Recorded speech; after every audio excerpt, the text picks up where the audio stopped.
host. We're back again with the Coffee and Cigars live stream. What's happening? Hope you're doing well. I am trying this streaming thing and I'm waiting for it to start. Did I start it? I don't know. Mainly because I'm watching it from a whole nother account on another computer. And since it hasn't started on the computer, maybe we didn't start yet. No, we're rolling. All right. I don't know what's going on here. So hope you're doing well. I cannot see comments yet or anything like that. So we're here Thursday night. It is the 27th of, I mean, look at this thing. Look, here's the computer, right? It's still on this screen. I have no idea what's going on there. But yeah, maybe if I refresh, will that work? Oh yeah, okay, there we are. I don't know what's going on there, but hey, how's it going? Hope you're doing well. Today we've got some coffee and cigars, and we're going to be, I don't even know what I'm saying anymore. I don't know what I'm saying. We've got a cigar from, oh, let's get a bit closer because it's so far away. Okay, that's better.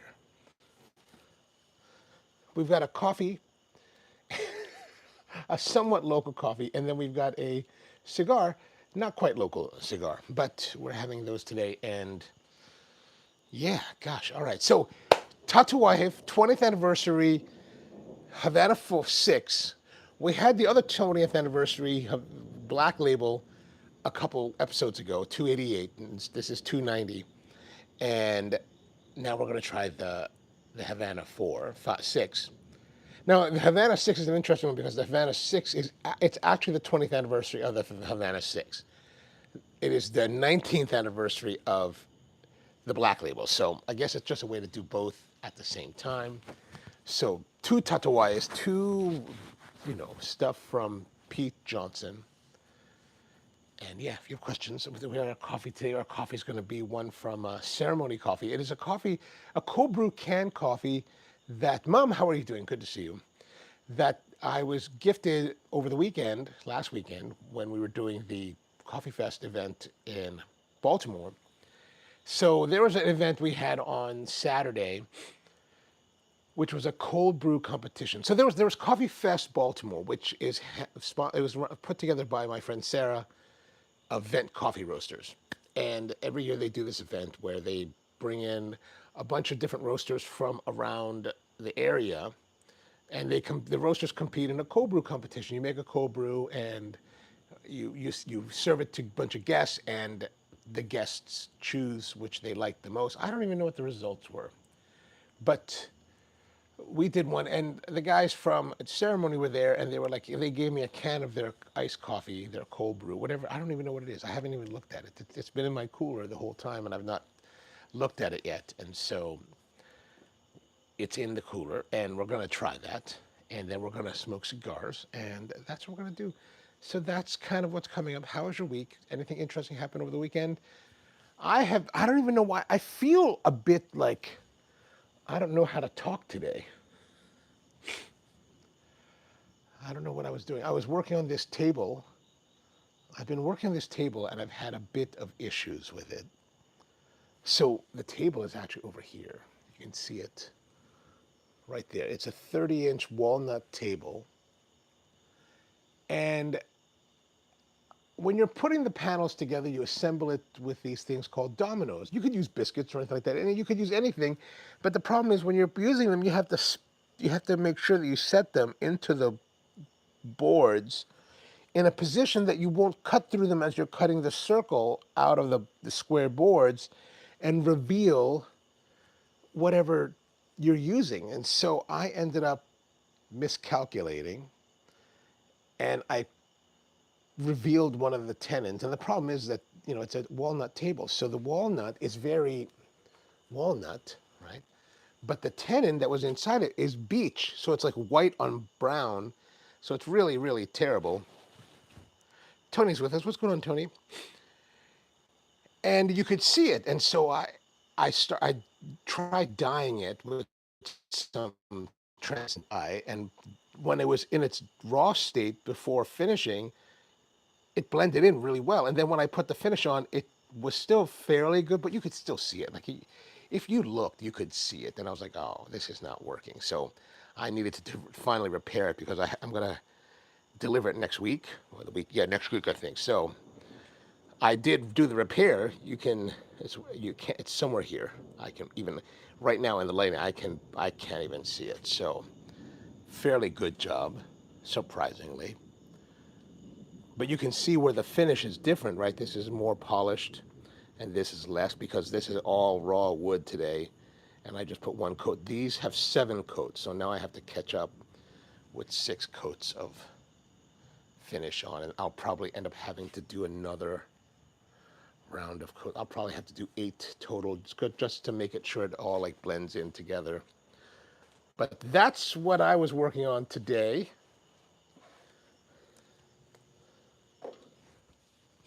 Whoa. George Shem is here. What's going on, and how is school going off? Is everything going well the first week of school? I noticed here in Baltimore City, we are also in classes, and although Baltimore County doesn't start till next week, I just found out. So because I was at my neighbor's and her daughter was home today, and I was like, "How come you're here today?" She's like, "I don't have school yet." I was like, "Okay, very good." She's just 7, so yeah, there's that. There's that. All right, let's go to our coffee. We're going to start with our coffee now. We're not going to do something brewing. We're going to do something, Rusty says, is this a reboot of the New Yankee? I was just watching an episode of New Yankee this evening because I was having dinner. I was like, let me watch something on YouTube. And they have all the New Yankee Workshop things on YouTube. And it was had an interesting conversation because, New Yankee Workshop is from the 80s and 90s. So it's 30 years old now. So everything, and I was thinking about this as I was watching the show, right? I'm watching the show today, and I was like, it's funny. There's a whole world of woodworking today. Like for those of you in coffee, imagine a time of brewing coffee before the Hario V60, right? Or imagine smoking cigars in an era before Tatuaje, right? That the whole era exists out there. But we think about things in a modern landscape with everything that we have. And like in woodworking, there's all these different brands, all these different tools that are very prolific today. But back in the era of Norm Abrams and the New Yankee Workshop, they were really not even around much. And so watching it is kind of interesting. And then I was talking to one guy one day, and he was like, well, because you know how it is. People in any kind of pursuit, they're always talking about like, things are so expensive, and that tool's too expensive, and you can get these tools for cheap. And he's like, well, if you look at Norm Abrams' workshop, it's all cheap equipment, it's affordable stuff. And I was like, dude, okay, in 2026, yes, that old Delta everything equipment that Norm had in his workshop can be had for a song today, right? Like you can get everything in his workshop for relatively cheap, much cheaper than newer equipment today, and much cheaper than some of the best equipment that's being built today, dramatically cheaper. But I was like, but you gotta remember that's 30 years ago. You're talking about a 30-year-old show, and at the time that they were coming out with those episodes, that was state of the art. He had a state of the art workshop, and I even found some articles in old magazines that I was looking at when we were talking about this. I was like, even in the era on the magazine, people complained about the show. It's like, oh, he's not, what he shows is not realistic because it's not what all of us have. And it's like, yeah, it's not meant to be. He's sponsored. He gets the best equipment. That's part of it.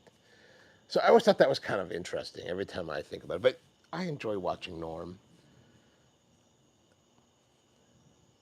George says there's a lot going on. First week is very busy. I can imagine.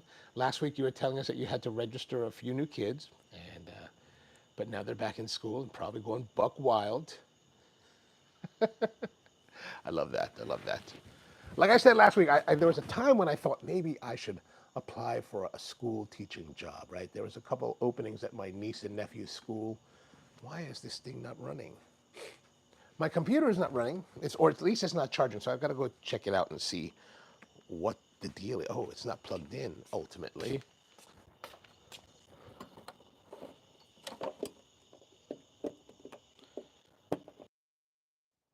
be helpful if I plugged it in. There we go. Now we're rocking and rolling. Like we got hot, and plus we also got humid weather again. Like the weather just, humidity just jumped again today, and it's like, so terrible, so terrible. I just had a flash of lightning outside, so we'll see what happens. Hopefully we won't have, if, at least it's not, it's cooler than it was, but still humid. So it's hopefully we won't have too much issues with the transmission tonight. So hopefully that's not a problem. But let's get to our coffee because it's coffee time.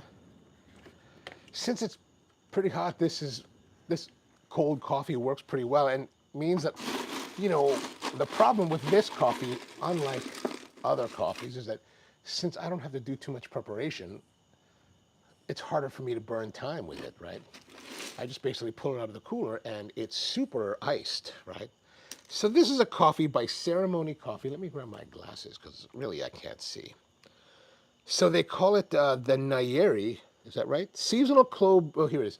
Seasonal cold brew coffee, Kenya Tunguri.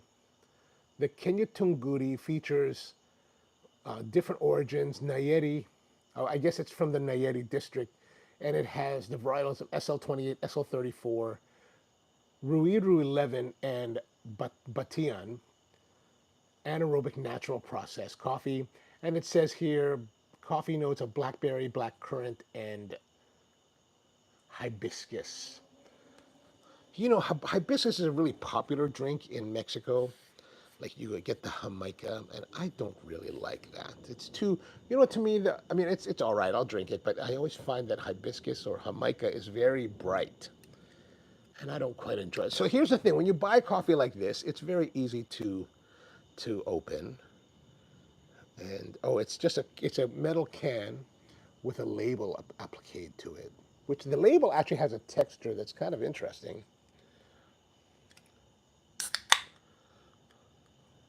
I think this is more like nitrogen filled. You get companies will fill their cans with nitrogen to give it structure to the can. Like you could stand on this when it's fully gassed before you break the seal, and you can't crush it. But if you were to stand on it now, it would crush. No, there's a good brightness, a good bit of yeah, black currant. That's actually kind of interesting. Huh. Maybe even a blackberry-ish. All right, that's not bad. Certainly better than what I was expecting. I was not expecting. I don't know what to expect when I try people's coffees. I was doing a lot of coffee tasting today, and then I'll do a lot more tomorrow. Been working with this idea of, and those of you who watch the morning show know this already because I've talked about it there. And I might have talked about it last week, but I talked to the guys at the food market in Bethesda about rolling out a secret coffee menu for like the higher end clientele. And I've selected 3 coffees for the first menu. And I just got I did all the cupping, I did the roasting of it today as well as all of the cupping notes and all the back end preparation for those 3. And now I'll be doing another roast day tomorrow with the big production runs of everything else.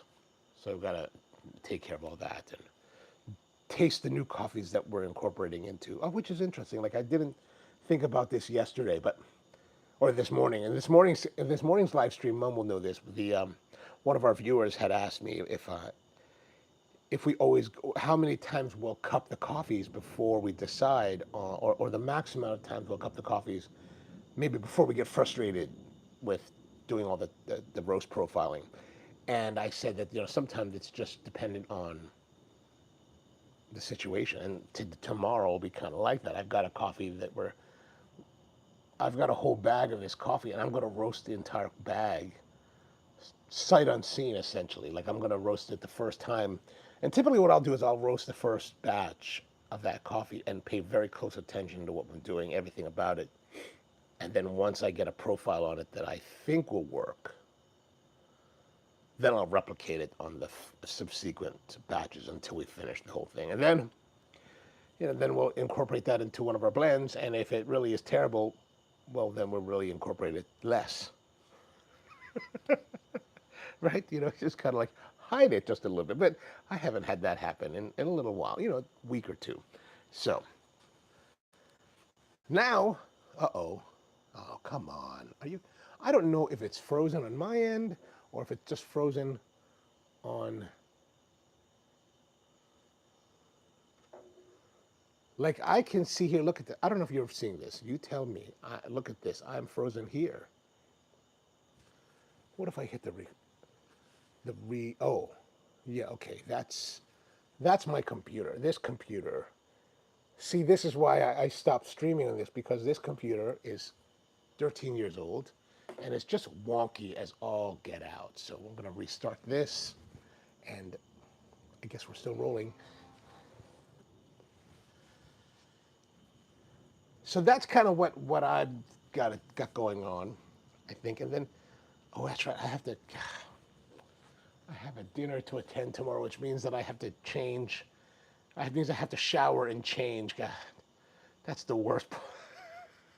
That's the worst part of, like a shower and change in the late afternoon. You're like, it's the worst. It's the worst. All right. What else did I tell you? So I was down. I don't know if I mentioned this last week, but I was down in Hamden last week at the old neighborhood, and I was across the street from my old shop, and they opened this new knife store. And the knife store sells Japanese knives. And I was like, oh, interesting. Now, I don't really have a need for Japanese knives because I have really all the knives that I need. Although I did buy this one knife last time I was in Tokyo. Sometimes you do stupid things, right? Like, there's a particular style of knife from Japan, a Honesuki. That's what they call it. And the Honesuki is this really sharp wedge shape, right? Like a sharp, long triangle. And what it is, it's a knife that's designed for boning, right? So in Western cooking, the deboning knives are very thin and elongated, right, with a slope like this. In Japanese cooking, it's a very sharp, like imagine the profile of the canopy for the Rebel Alliance X-wing fighter. It's kind of like that with a handle, and it's really kind of interesting. And the last time I was in Tokyo, I went to a knife shop there that I go to, and I was like looking at these knives, these Honesukis, and I wanted to buy one. And then I was being cheap. Like, I don't know what I was thinking. Like, I held this one that was just brilliant. Like, I was like, God, this is nice. Lightweight, super well balanced. I mean, just beautiful to hold. And I was like, oh, God, this is what you want, right? This is what you're looking for. But I was like, I've never had a Honosuke, which I don't know why I'm thinking about this, because until I bought the other knives, like the Yanagi and all of the Santokus and everything else that I have, I didn't buy a nice one. I didn't buy a cheap one before those. I just bought the one that I liked. But this time I was thinking, oh, I should get the more economical one, which is kind of like buying the low end of the Henkel's line compared to like other stuff, right? So that's got the exposed tang all the way through, and just kind of like the curved, like Bakelite kind of handle. It's like not bad, but not like heavier and less balanced, right? Like the other one that I held had, like when you held it, right? Like you held it correctly, there was perfect balance. This one, it's tip heavy, so it's like, what was I even thinking? I don't know what I was thinking. Like it's just not smart, and so I bought it and I don't use it. Well, I haven't really thought about it because you know what? It just doesn't feel as good. You're like, I think I liked my cheap Dexter Russell Western, white handled, dishwasher safe stainless steel deboning knife more than I like this one. I haven't used it as much, so I really need to start using it. But that's the only one that I would like to get. Well, I don't know. They do have that Honesuki there, and I need to go and, that's right. Come on. Oh, now I have to go and adjust one of the settings. Sorry, let me just adjust one of the settings here. Because we lost connection. Are we back? Oh, good Lord.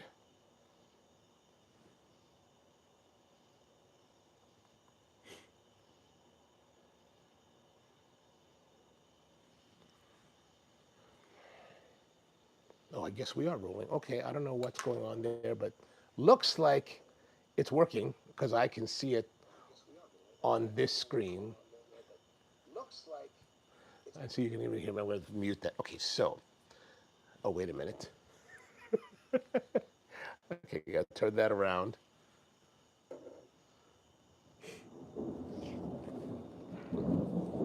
We caught up. We're caught up. Okay, now I can see us finally. All right, now we are rolling. But like I was saying with the Honosuke, it's they have them, and I was like, oh, do I want them? But I really was there because I was we walked in last week, and then I was with Sue, and then we walked in, and I was like, hey, let's go down there again today, yeah, the other day, Tuesday, and because I was like, oh, they have these brushes. They had some brushes, and I was like, I want to get some brushes, and I went and looked at them closer, and I got these two brushes. These are, I guess they're a cooking store, so they bring them in because you can use them for basting. But really, these are horsehair bristle, natural bristles, tea dyed. So they use tea to dye the hairs. And the interesting thing is, I was looking at the writing, right? This is Kanaya, right? And I was like, whoa, Kanaya. I was like, Kanaya brush? I was like, oh crap, that's amazing. Kanaya Brush is a brush company that I go to in Tokyo in a neighborhood called Asakusa. They have this one shopping arcade in Asakusa, and Kanaya Brush has a shop there that I've been going to for many years. And I was like, what is this Kanaya Brush? That's awesome. So super happy to find that they have my favorite brush company there. And unfortunately, they're not cheap, right? Like these $19, $22 for these, like it's a little bit pricey. But you know what? It's like if you were to go to Tokyo and buy this there, it would not cost you nearly this much, but you have to go to Tokyo. So it's not terrible when you don't want to fly there. I don't see a price. I don't think they have the yen pricing on here. But anyway, the 20 millimeter wide brush, and then this is. I got this because I was thinking like glue application, right? So use this for glue application, and then use this one for actually when I looked it up, I was reading more about it. This particular one is actually meant for paint, so you can use. So it's really nice. So I was thinking, ooh, this could be a nice brush for using for finishes. So I got those nice. So if you're down there, there's a place across the street from my old shop in Hamden, next to Two Bits Barbershop. Really nice. And then we went to a place. There's a bakery there that does this thing called croffles, where they take a croissant and they put it in a waffle iron and they cook, they make it into a waffle, which I thought was kind of interesting. It was an interesting concept. And then I tried one last week, and I tried one this week. And I kind of tried this one. I wanted to go back because I wanted to try to confirm what I thought about it last week. And I love the idea. Like the idea of croissant waffles is just a lovely, lovely idea. But I don't know if the execution is very good.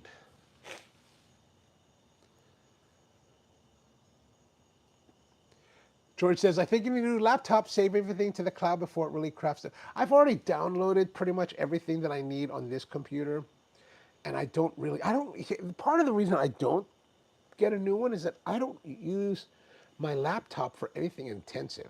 Probably partially because it won't handle it anymore. But, mainly it's web surfing. And it's like, do I really need to like buy a new one for that? Plus now it's getting expensive again because the RAM is way expensive because of the data centers and the tariffs, and everything is just going to shit. And so it's like, maybe I can just live with this for another year or two.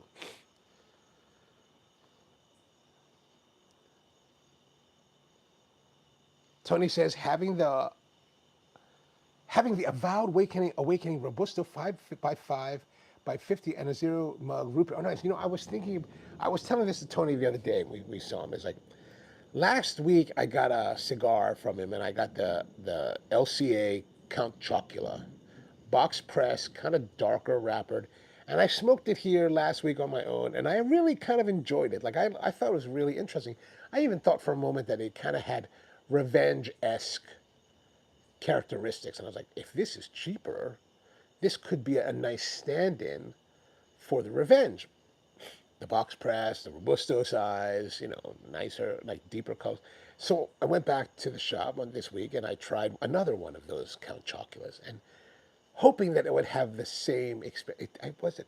Maybe I had the same experience, but I just didn't groove with it. I didn't groove with it much at all.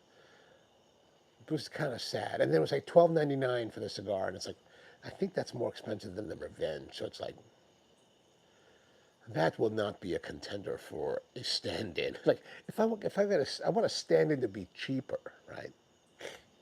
So that was a little bit disappointing. I did get I did get one of the Pastania cigars, a Pastania Corona that is made by Roma Craft for two brothers down in Florida.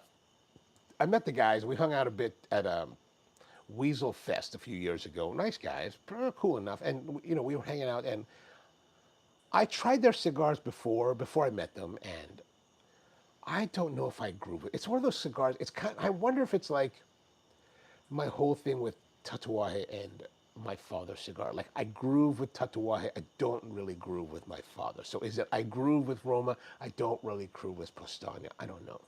I've actually been wanting to try. I've been meaning to smoke it. I just haven't been in the mood to like try something new because I did buy a bunch of Breach of the Pieces that I've been smoking through.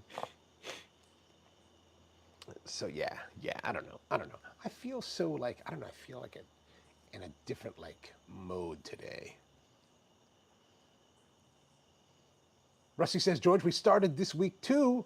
I'm exhausted and my voice is shut. Oh yeah, you got a lot of talking going on there. And Rusty wants to know if you're cheating on your Diet Pepsi there, Tony. No, but my days got screwed up because I was off. Why is this not scrolling down? There we go. I was off yesterday, so this mug zero would have been yesterday's drink. He can't fall out of the succession, right? The succession must remain intact. All right, let's get to the cigar because it's time for cigaring. Here's my bag from Capital. When I'm down in Bethesda, I'll stop by Capital and pick up some smokes for the week, like more intemperances. I think this is really what, like, if this was the box press, like, I've been tempted to buy more of these and like get a brick and like press them down. I've asked Skip about it. He's like, well, they're rolled too tight for that. And I was like, but does it really matter? Like, what if I just smoosh them a bit? Like, but I don't have enough. I don't buy enough to like put aside to smush for a week. So there's this. This is the last one. This is from my Star Trek New World, Strange New Worlds tomorrow. And then here's the Pastania I was telling you about. Pastania, I don't know why it's a Polish. The brothers are Polish, so that's why they have the colors. And then here's our cigar for tonight. The Tatuaje Havana 5 20th anniversary in kind of a box press, right? Look at that. That's kind of a box. Oh, you know what? I forgot to grab our score sheet. Let me go grab that.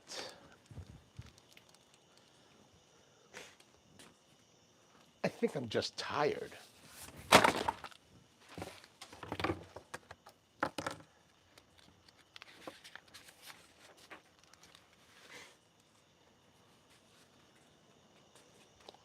And I need a pencil.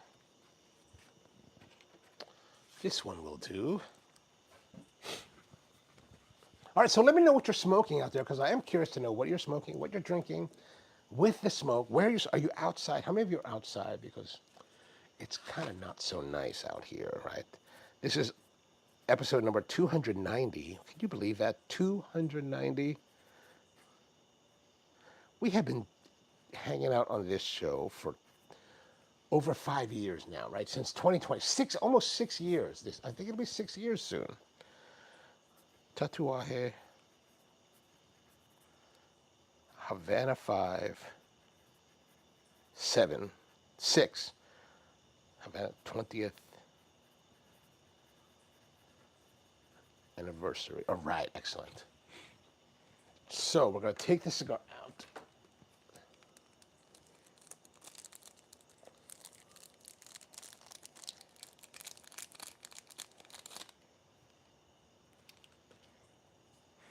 You know, it's interesting. Like as I was holding it here and pulling it out, I could smell some of the wrapper. Like it smells nice. Like that, it's got that barnyard manure, Tetra fish food kind of aroma to it. I don't know about you, but I do find, since I was a child and we had like a freshwater fish tank, I always found the smell, the aroma of the Tetra fish food to be quite, not enticing enough to eat it myself, but I always found it comforting. So I find this smell to be rather comforting. George says, I'm glad, Rusty, tomorrow, I'm glad tomorrow's Friday. I still have 3 pallets of workbooks to unload and deliver to teachers. Nice. Oh, you're excited about that. Excellent. And George says, my father lay lealtad on the balcony with vodka martini. Been a great 6-year ride. Yes, man, we're gonna keep going. We're gonna keep going. There was a time though, I gotta be honest with you, where I was like, I'm gonna stop. Like I was like, I'm tired. But I was like, it's only once a week. It's not that tiring. Maybe about a year. It was over a year ago. I thought about that, but we did not do that because it's kind of enjoyable. It's very enjoyable. All right, so nice aromas. Let me. Where did I put my pencil now? I keep losing everything here today. So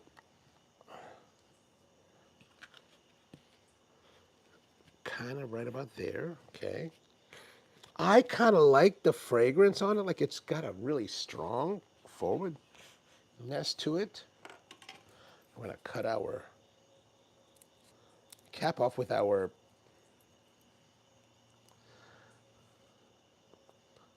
I was, if any of you are interested, I was talking to my fabricator this week. I have a new fabricator, and I was asking him, can you do like blades and like cigar cutters? He's like, yeah. I was like, really? Maybe we should talk more. So if you're interested in like, I don't know, if we were to design a cigar cutter, would you guys be interested? What is deficient in cigar cutters? That's really, if that's even to be a thing. If not, then no big deal. But you know, he can fabricate pretty much anything. I was thinking, like, a lot of us like the old school Paul Gamerian Ultimate Cigar Lighter, which is this beautiful beautiful cigar cutter from the early 2000s, late into the 90s. Paul Gamerian made them, and they were super like sharp and really nice quality, made in Sheffield, England, with Sheffield steel. But I was thinking, I wonder if we could get something, I don't know, maybe esoteric like Shirogami Ichi or Shirogami Nichi, and use something like that. I don't know if I don't know yet, but that's just some hypothesizing.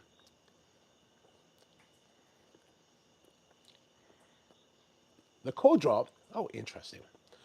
I feel the cold draw's on the snug side, but there's a cool sweetness that comes across the tongue from the airflow, but there's also like here, there's a spice from the wrapper. Oh, that's wild.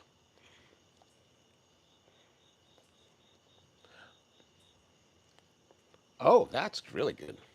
All right. That's interesting. Kind of like fireworks on. There's a savoriness to it.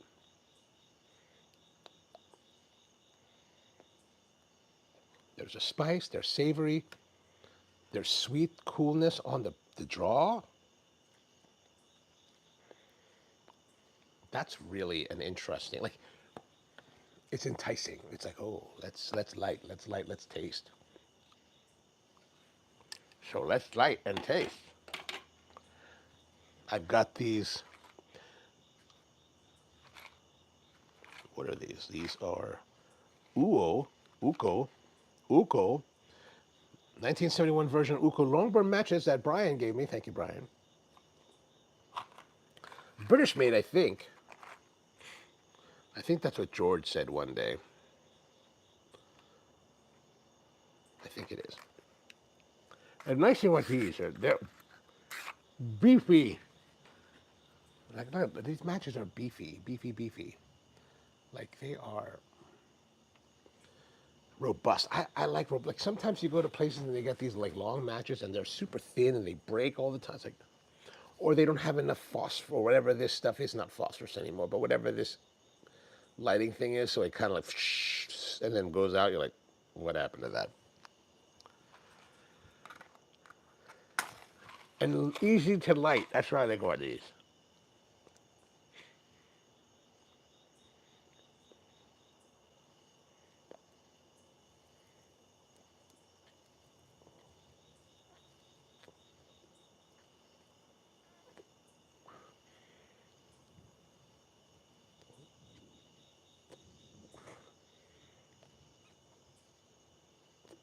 And they're also slow burning. Like it's not like burning fast. Like I feel my Davidoff long matches burn pretty fast. Okay, good.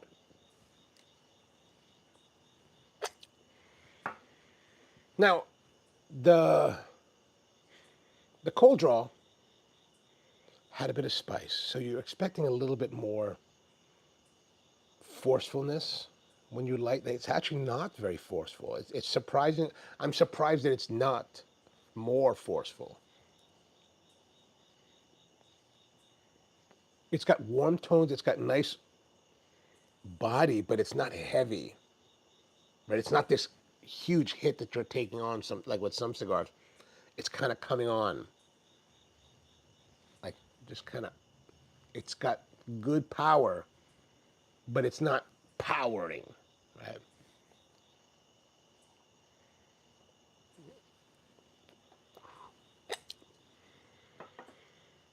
But the draw is a little bit on the tighter side.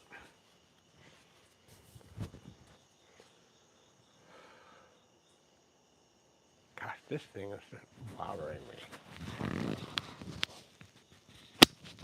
How I put it right there.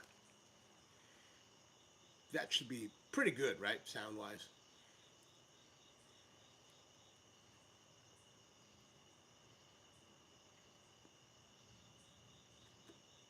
The draw is a little bit on the snug side, but I'm liking the flavors. Oh, I need to put a score.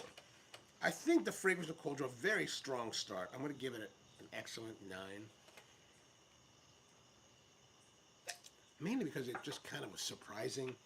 Gives you kind of flavors or flavor taste experiences that just not expecting.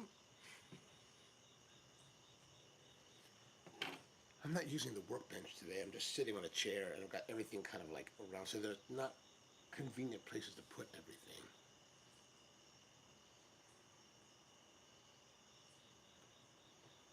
Okay, so I wish it was a little bit looser on the draw. Like that would make it like super awesome. But one thing I didn't touch about the wrapper. Gosh, man, no veins, just very smooth, almost like more satiny than silky, but really a nice tactile feel on your fingers. Speaking of tactile feel, I was at Harbor Freight today, and they have their discounts, their instant savings, what they call, and I saw their instant savings stack. They have the tactical light. They have a tactical light, the one that goes on your Picatinny rail or your underside rail on the under the barrel of your handgun that you can like trigger from both sides. LED rechargeable, $45, which I think is a pretty significant savings off it. So for whatever reason, if you're looking for a handgun tactical light, or I'm sure it'll fit on a machine gun too. So if you want one of those, $45, pretty good deal.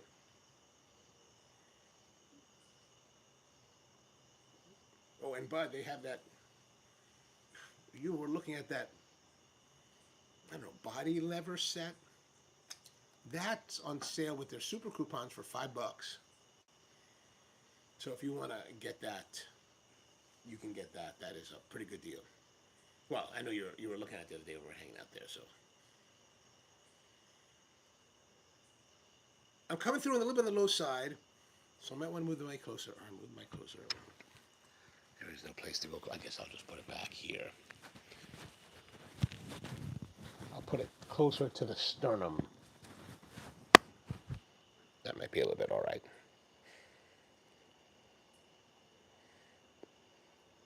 In a perfect world, the ideal position for a lavalier mic is right on your sternum. That way, because the omnidirectional design of the pickup really is meant to catch all of this. Of course, it's more like a sphere around you, so it catches everything around. Ah, much better. Okay, good. All right. I aim to please. I aim to please. Now, this is not a heavy set. It's more medium, like maybe medium plus as far as body.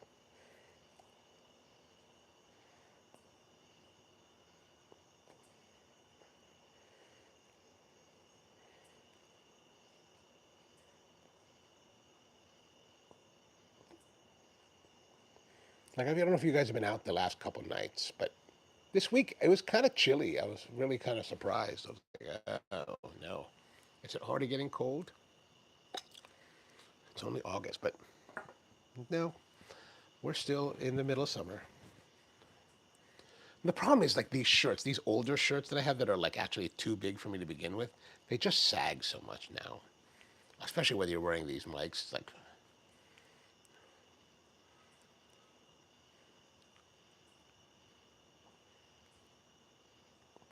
but I need to get her those muscle shirts, you know, the tight ones. Devin's with us, just popping in to say hello. Hope everyone. Good to see you, man. Good to see you. If you can't, even if you can't stay with us, good to see you as always. How are things down in Florida? I don't know why Florida reminds me of this rain, but then did you guys see the video footage from Nepal and China, the border? Oh my gosh, man, that was craziness. If you didn't see it, there's videos now of yesterday there was this glacier that basically collapsed and sent this I don't even know what landslide, water slide, fill. I mean, just a torrent of damage. Like it just wiped out everything, like buildings, villages, people, bridges. Like it's crazy. Like I was like, well, like you watch that video from the border building, and you know what, man? There was no escape for those people. Like they could run, cannot hide.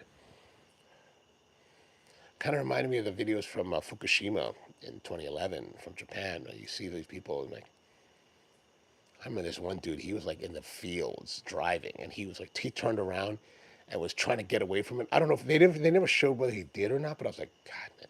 And he was like miles from the seashore. I was like, good lord.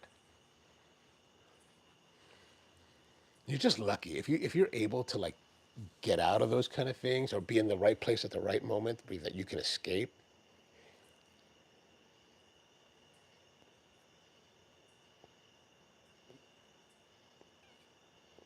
I mean, there you are one day. I mean, just one moment you're just hanging out, and suddenly here comes this 100-foot high landslide. Like,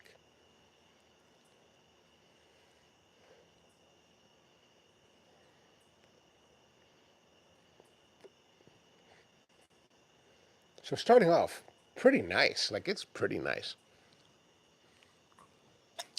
Like, it's lightly bright, but good round body.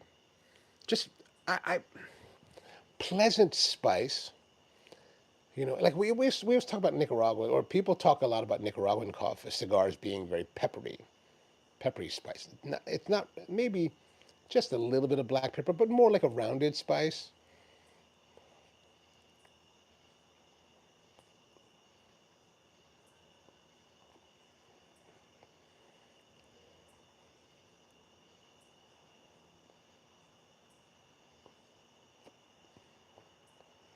I mean, it's quite nice. Like this is really good. Like I really like it. It's kind of like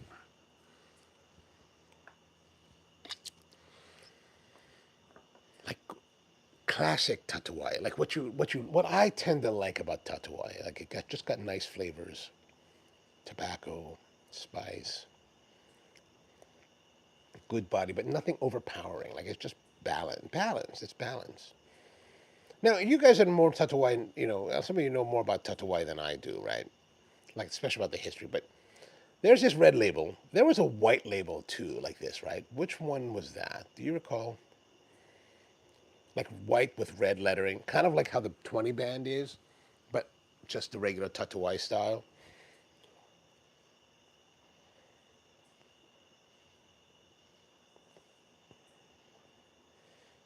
Tony says it's burning it is burning very nicely.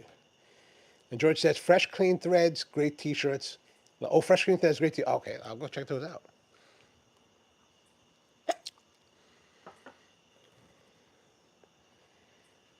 Oh, see, now that I want to have a sip of my coffee, it is closed in the cooler, and I have stuff sitting on the cooler, so let me move everything out of the way.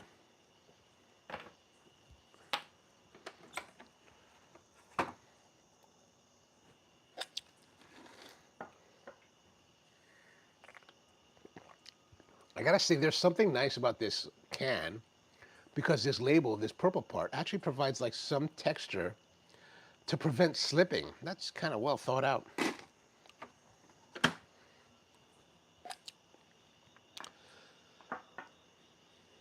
Tony says the Varaco line, which has an extension, which was an extension of the Havana 6 series, had a secondary band that was white and red, but the main band was still. Oh, was it? Okay, okay, maybe you're right. That's what I'm thinking. So it could look kind of like this. I remember buying those. One year I was in Napa Valley, hanging out there for like a week, and I was buying them from some shop, some like maybe a liquor store or something. I was like, oh, look at these Tatawais, and buy those. But I remember those. I think those lines were not very like well distributed or something.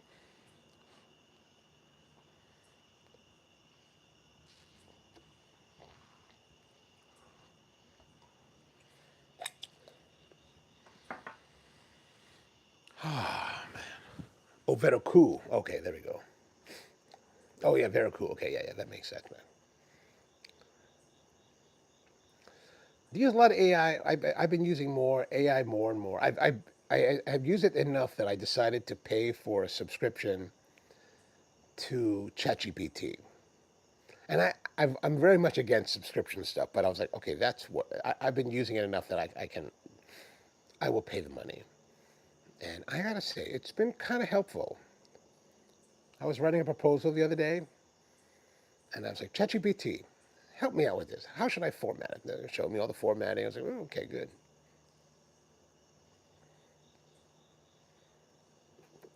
But evidently, if you use Claude, I just saw this today. Claude is starting to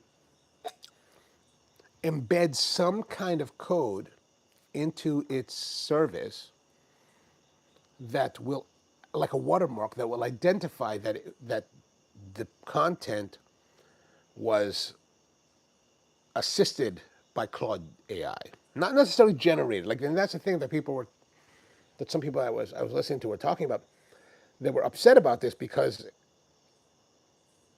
you could take your words, like your whole let's say you wrote a whole like whatever paragraph, letter, and you cut and pasted that into Claude, and you told Claude, make sure that all the punctuation is right, clean up any kind of like, language errors or grammatical syntax errors, and let me know.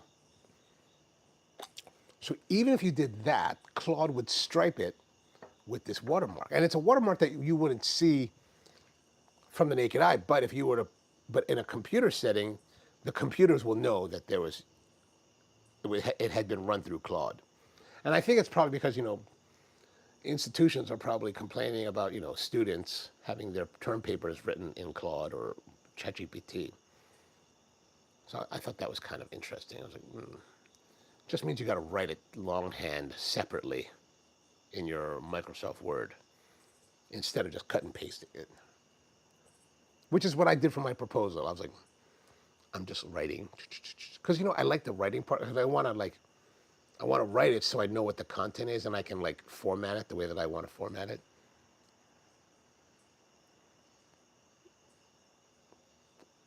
But I wonder, like the young generations of today that are growing up with all of this, I wonder how they're handling it.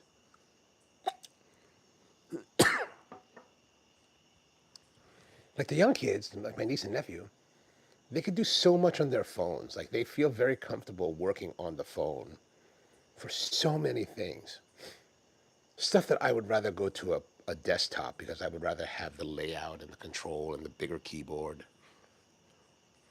And that was another thing. When I was first getting into YouTube like 6 years ago, I was watching a lot of YouTube videos and tech videos, people talking about like how to make YouTube and shoot YouTube and all this and tech YouTube. And they were like, man, we love these mechanical keyboards, man. Mechanical keyboards are awesome. They're the best. Mechanical keyboards are the what you need to buy. And I was like, what is this mechanical keyboard? What are these kids talking about? What are these guys talking? Even older guys, like 30s, talking about mechanical keyboards. You got to buy them. I was like, what is this mechanical keyboard? So one day I was at the computer store and I was like, hey, what are these mechanical keyboards? And he was like, oh, they're over there, right? These are the mechanical keyboards. Show me. And he's like, keyboarding, right? And you hear the click, click, click, click, click, click, click. And I was like, this is a mechanical keyboard? Yeah, man, these are awesome. And I was like, okay, thanks. So what the people today are calling mechanical, or then we're calling mechanical keyboards, you and I just call it keyboard. It's a keyboard. Okay. I guess everyone has the membrane keyboards now, so they're all like, they don't have the good tactile feel. Remember like the old like IBM Selectric typewriters had that tick, tick, tick, tick, tick, and then the old like original IBM PCs were like tick, tick, tick, tick, tick, tick, right? Like that's real. That does have a nice feel to it.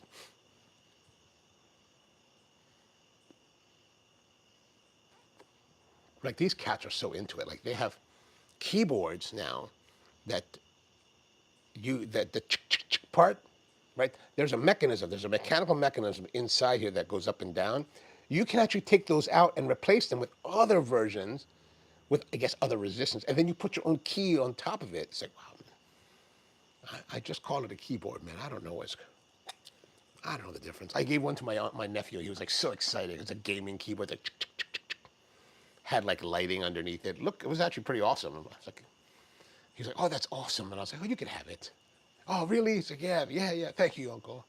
I was like, well, I really didn't want to give it to you, but it's like I was going to keep it for myself. But gosh, how many keyboards do you need to have in your house, right? So it's like better he has it because he's using it. Tony says the four on old school mechanical keyboards are the things that look like the 1920s typewriter key, but our keyboard, click, click, click. Oh yeah, those typewriter keys. Remember how we were young, playing around with those mechanical key typewriters with the throwing arms, and you like did too many at a time, and they got caught. You had to pull them back, and then you're trying to stretch the the ink on those ribbons. You're like, I need to like rotate it more to try to get more ink out of it, to get more life. You could just put more ink on it, but we never did that because we just never did that. So,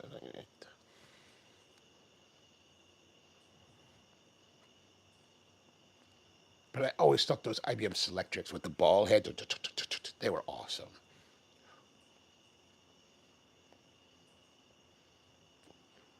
I finally got one like years later. I gave it to my aunt. She likes keyboards. She likes typewriters. She still uses typewriters. I'm like, what's all you can have this one.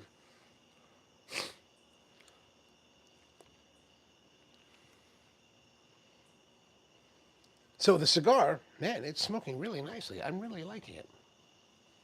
Like I said, body is kind of medium plus. The flavor is just really enjoyable. It's just enjoyable.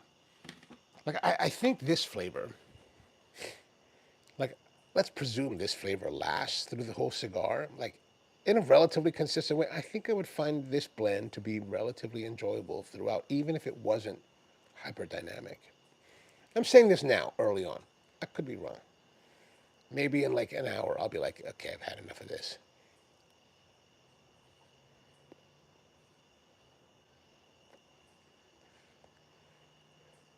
Tony says that IBM Selectric 2 got me through a lot of school papers until, oh yeah, man. I remember when computers really first came out when we were in high school. I got an Apple II Plus. And remember at school, Tony and I went to the same high school. I've actually known Tony since freshman year homeroom, 1983. And they had Apple IICs. No, no, no. They had Apple II.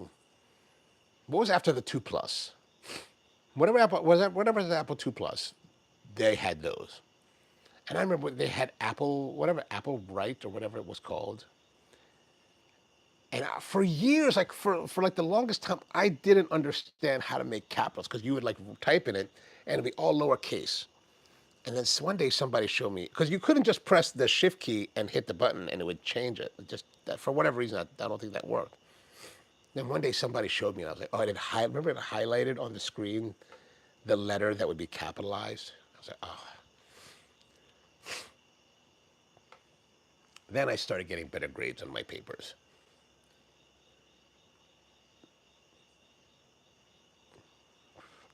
Tony says, I didn't have anything that fancy. I had a Commodore 64, and that felt special when I got my, the Commodore 64s were like classic. They were such a classic computer. I think they're super popular even today. I remember when I got to college, right?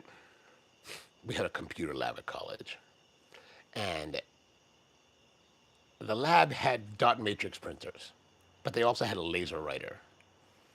And I remember I need to get a laser, so I was able to get a laser writer for myself because the rule was if you were printing at the lab, you could only use the dot matrix because it was expensive to operate the laser printer, and not everyone would be able to use it. So it gave an unfair advantage to those who would use it if they were to use it.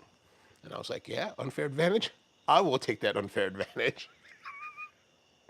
So I was able to wrangle a laser printer back then, and man, my papers looked all like crisp and clean. I was like, I would like to believe it increased my grade by a grade.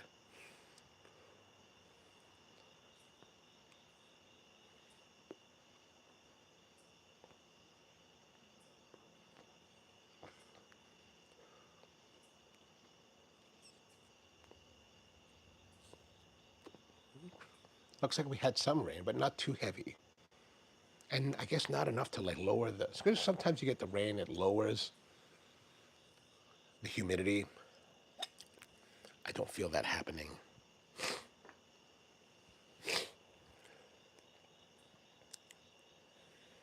Well, this cigar,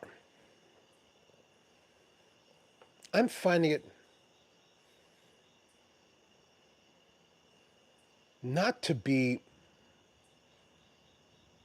wildly exciting. It's not a wild to me. It's not a wildly exciting cigar. Like it's not taking me on like crazy journeys of exploring new territory and cigar flavors.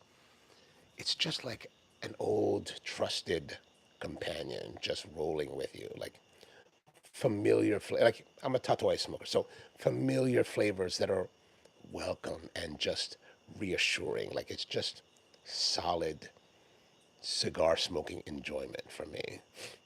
Now, if you're not someone that likes Tatuai cigars, generally speaking, you may not like this one that much. But this to me is like some very classic notes from Tatuai, even from the brown label. Tony says, I had the LaserJet printer in my setup when we were finishing high school going into college. It was definitely, yeah, it definitely was an upgrade. Like it was definitely like an advantage, especially then. Like now everybody has laser printers. Or I guess a lot of people still use inkjets, right?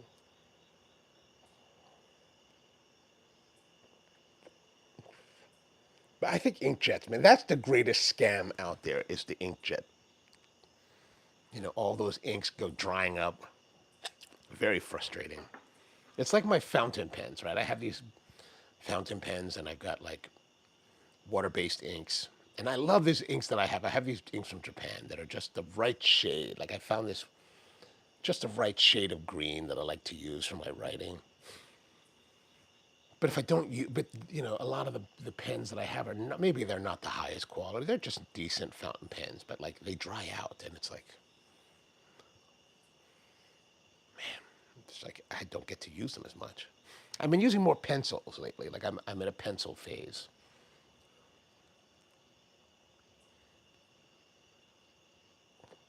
And ever since I started using those Blackwing, I've really come to the point of going back to old school style pencils, right? I'm more so than the mechanical pencils that I was using a while back.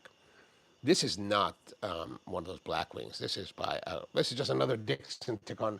This is a Dixon, like a regular number two HB. Oh, this is HB, so it's a harder lead.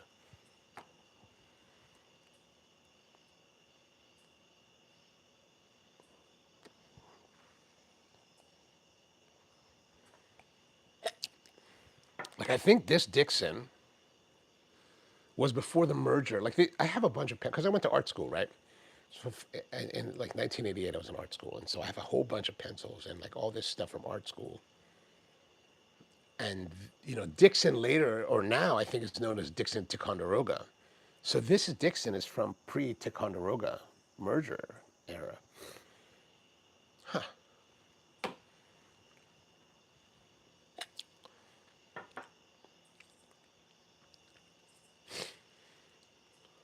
Yeah, it's still. I'm going to turn the other fan on so I get a little bit of crosswind. I think that'll be a little bit more pleasant.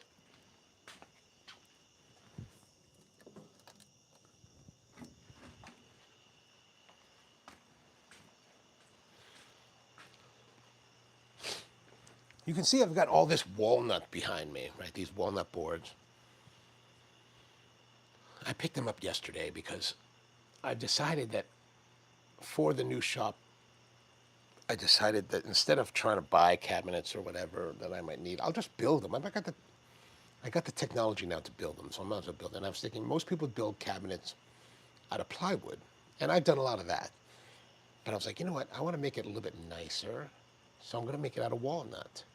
So I went and bought some walnut yesterday, and I was doing some calculations on what I bought. If you buy wood, milled lumber like this,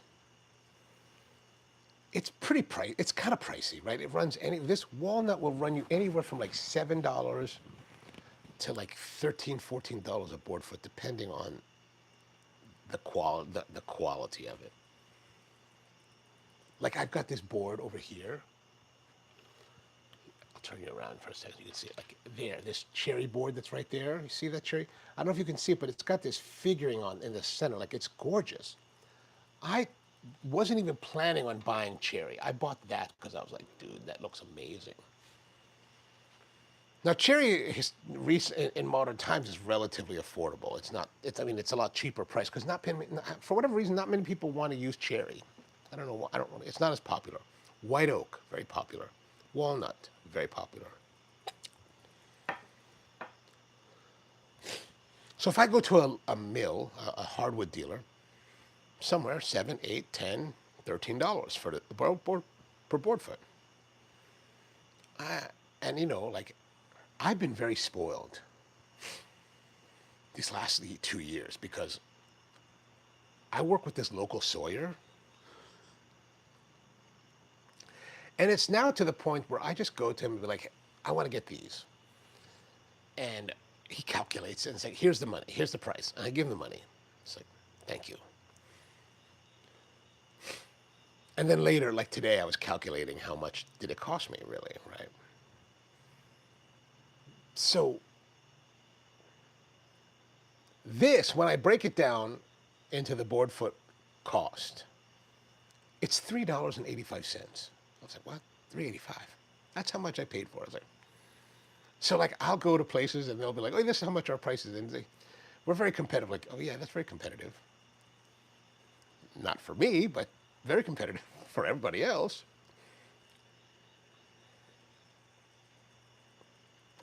So if you're watching this from somewhere, anywhere in the country, and you want to buy wood, look for your local small sawyer. Some guy that just has a mill and trying to do a little bit of work, just kind of like to add to his yearly income, but not doing it as a living, chances are he's going to give you a good deal. Like these are, like I look at other places, I'm like, holy moly, that would have cost a ton more money. It'd be at least twice as much as I paid.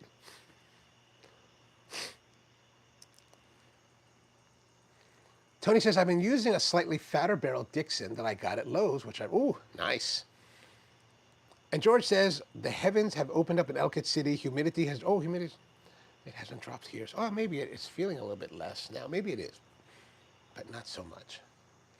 Rusty says, is the training center going to have a cafe open? The training center will not have a cafe. Part of the reason I've decided to go that way, because I just didn't want to open a cafe, part of it, right? I just don't want to do that.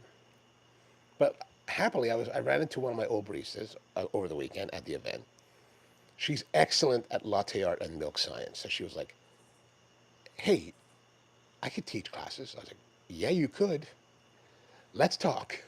So we're going to do milk classes, milk science classes, both for professionals and for consumers. And then I was talking to one of my old managers yesterday, and she was like, I was telling her, okay, you ready to do that? She, like, introduction to coffee and things like that. So I'm putting together a repertoire of, and then Rusty, if you want to teach class, let me know.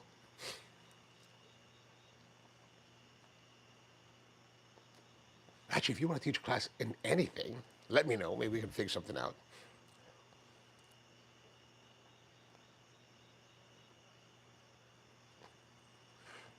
Maybe a tasting of Rusty's Hawaiian ka'u.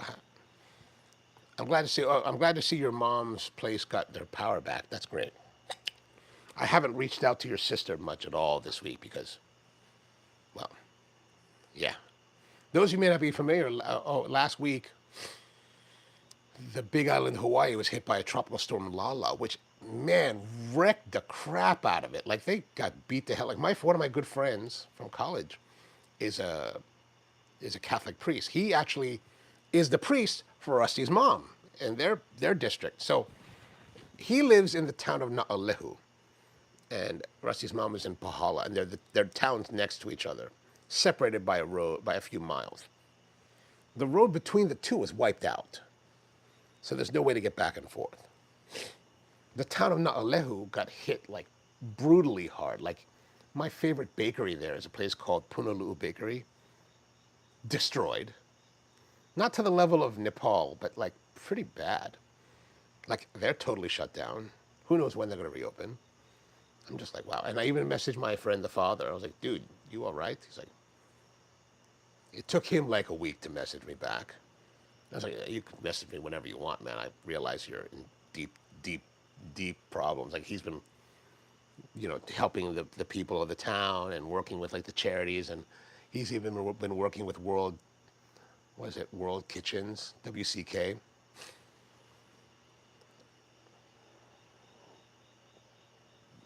So,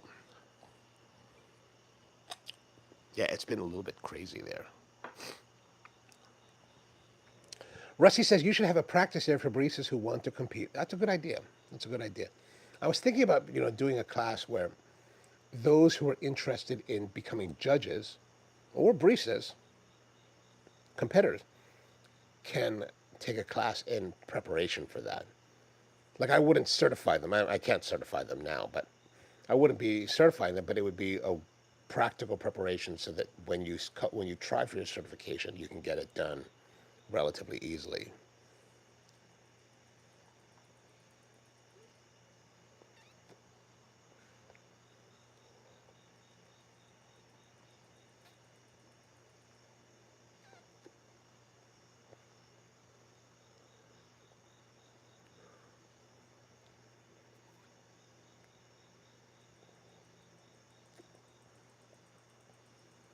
So the cigar, man, doing really well. I'm going to have to score the first one.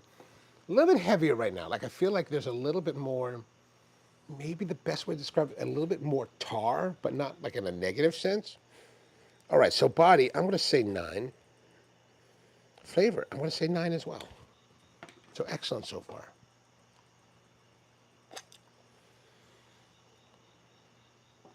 Rusty's asking, have you ever been to Onyx Coffee Lab in Arkansas? No, I've not been. I do not go to the American South, just as a matter of fact.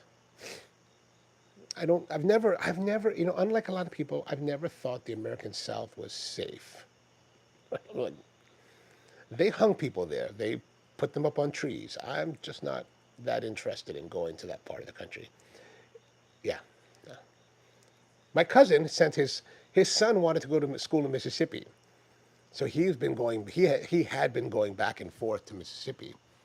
And I was like, he's like, it's fine, man. I was like, there's places in the world that I don't necessarily need to go to.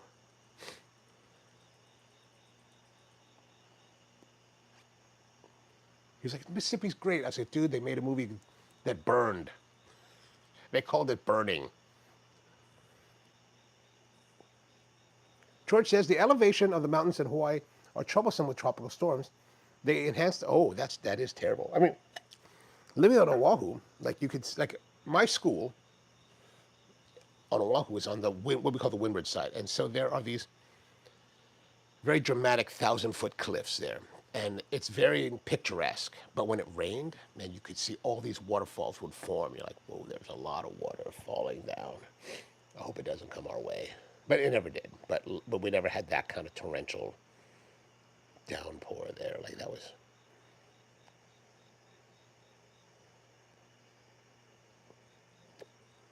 I mean, it's kind of shocking, and evidently we're in the El Nino phase of weather again. And supposedly the Nino cycle is really bad or really harsh this time. So people are talking about how there's going to be some very extreme weather swings in the coming months. But he says, I guess you would not go to Baltimore City. No, I don't have a problem with Baltimore City. I mean, you know where I had you know where my first roastery was, in the heart of what people would call the ghetto, an old Belvedere. And no, I never. Interestingly enough, I never had any issues.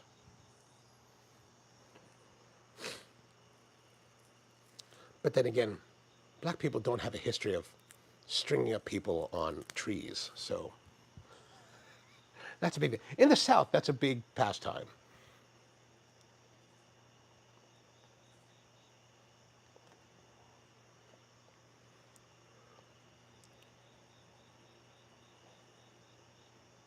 That's one thing about Baltimore that I always found interesting is that, like, my whole mindset was that I was never going to be afraid of Baltimore.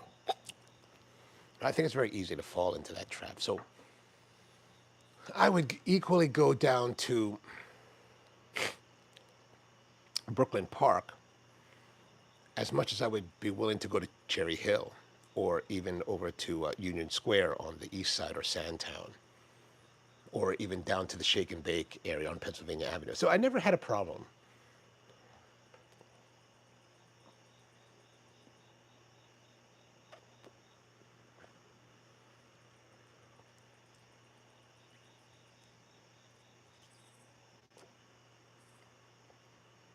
So it's getting a little bit heavier now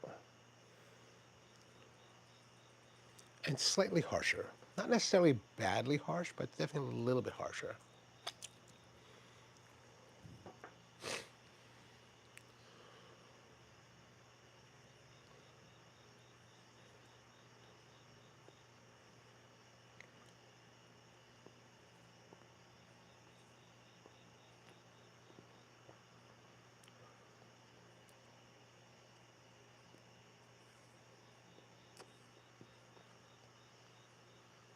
But cities tend to be a lot more open and easier to deal with than rural areas, right? Like I remember growing up here, like I was never that worried about, let's say, black people, right?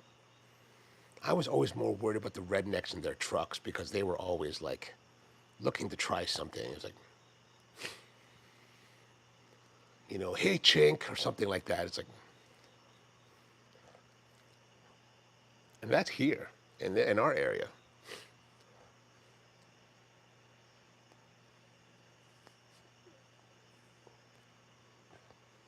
But I can always say that, but that's not to say all urban areas are that safe, right? I remember one time 2003, just when I was brand new to the coffee business. The annual trade show that year was being held in Boston, Massachusetts. My aunt lives in Boston, so I was like, I'm gonna go check out this trade show because I'm now in the business. So I told my brother, and he was like, him and his girlfriend, now his wife, were like, we're gonna go too, because my sister-in-law used to live in Boston, and and then a bunch of our friends were like, we're gonna go too. It's like, great. I was like, really, I like to travel by myself. I don't really like to travel with whole groups, but all right, fine, let's go. I'll go. So back then, I wanted to try the clam chowder. Like, what is the quintessential Boston clam, New England clam chowder? Right? I was to call my aunt, and I was like,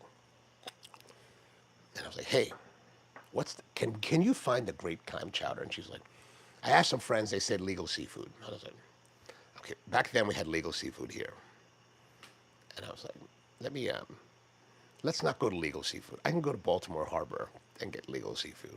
I want something down home. And so she called some more friends, and she found this place in a neighborhood called Dorchester, southie of Boston. Kind of rough area, right? Kind of rough, especially back then. Even like 20 years ago, it was rough. Today, in modern time, 2026, is. I was just in Southie like last month. It's totally like gentrified. It's like Camden today, right? And man, I had one of the most outwardly racist experiences of my life, and I was like, it's like still in my mind today. I was like, that was like, but it was kind of funny because I ended up using the tactic where I was like, when I identified myself as being from Hawaii, and suddenly the red carpet rolled down. I was like, all right, this is, getting beat up in Southie Boston has been averted.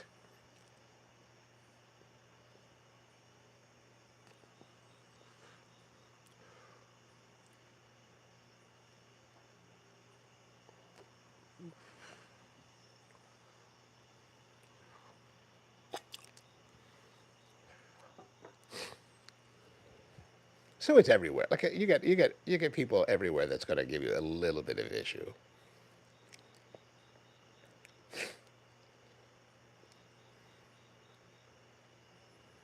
I'm thinking about going to Iowa.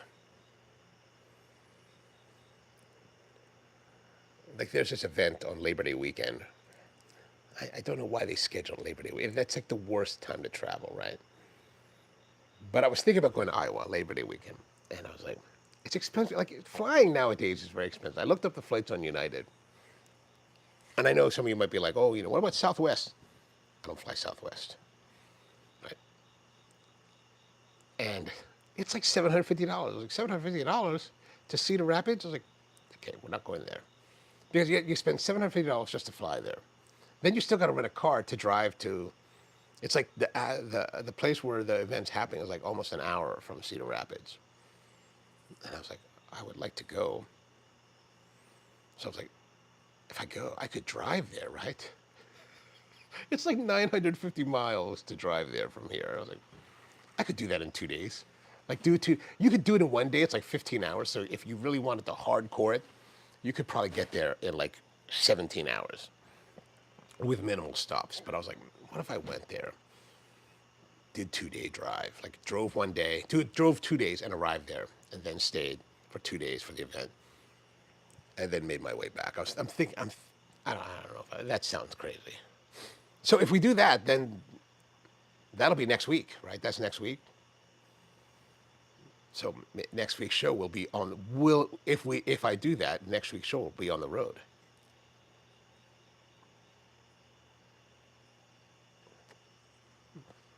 I was even thinking about Rusty. I was thinking about, oh, maybe there's a Bucky's on the way. But the only Bucky's in that on that part of the country would be a serious detour south. I saw it on the map. I didn't like look to where it was. It was so far south. I was like, that's a whole big detour there. But if I go, it would be a trip across Maryland into West Virginia, south of Pittsburgh, cross over to Columbus, then to Indianapolis, and then kind of the hinterlands of Illinois, and then you shoot up north towards Cedar Rapids. and Indianapolis has Festool's headquarters. I was like, if I timed it correctly, I could stop by the headquarters and check it out.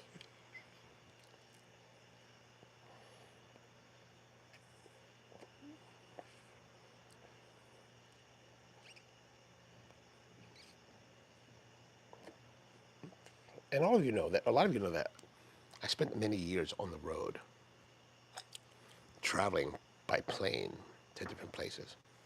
I've not traveled like that in a couple of years now. And I gotta tell you, I am enjoying not doing that kind of traveling right now. Like, I spent 15 years on the road like that, and it was a great time. I loved every moment of it. And I always knew when I did it that one day it would end and I wouldn't go anywhere. And that time has come. And I have to say, I've been enjoying, like when we had COVID, remember we had COVID, right? Like by the time COVID came, I had been on the road for 12 years. 12 years? COVID came 2020. Yeah, I've been on the road for 12. Oh, maybe I was on the road longer than that. Okay, so I've been on the road for 12 years. And a lot of people were like, man, you must miss the travel. And I remember at COVID time, those 2 years that I was home, I was like, nope. I was like, it's kind of nice just to be at home.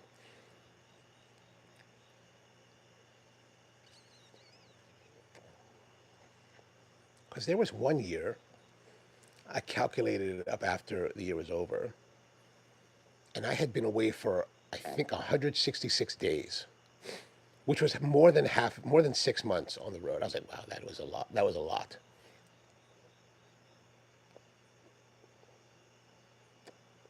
I think that was like 2015, 2016. But to think about COVID, like COVID's now 6 years ago. It started 6 years ago. It's like, wow, that was a lot. Like I was in Hamden yesterday, and I was thinking, we moved out of Hamden. In 5 years ago. I was like, wow, 5 years have gone by super fast.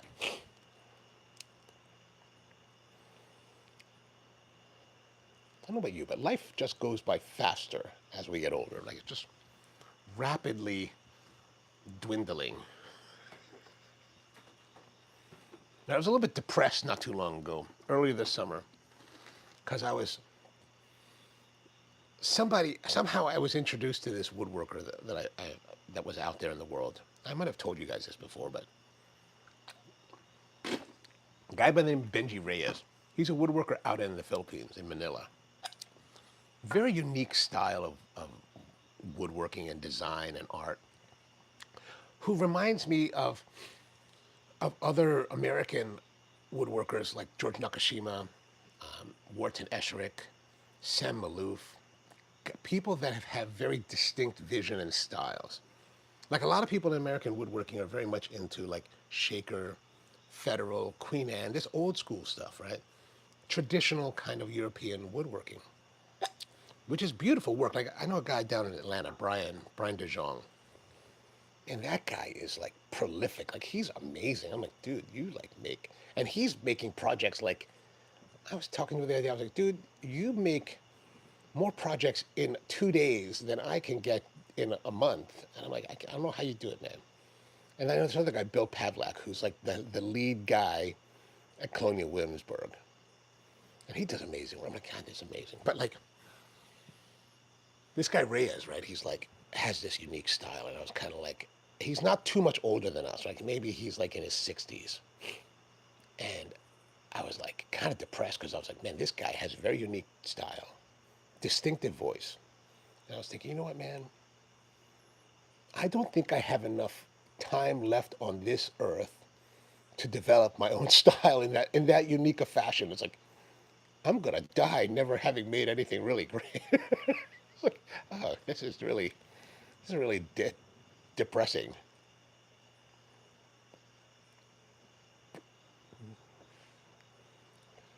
So I was kind of depressed for like 3 weeks. I was like, "Urgh, urgh." I'm beyond that now, but for a little while, I was like, "Urgh."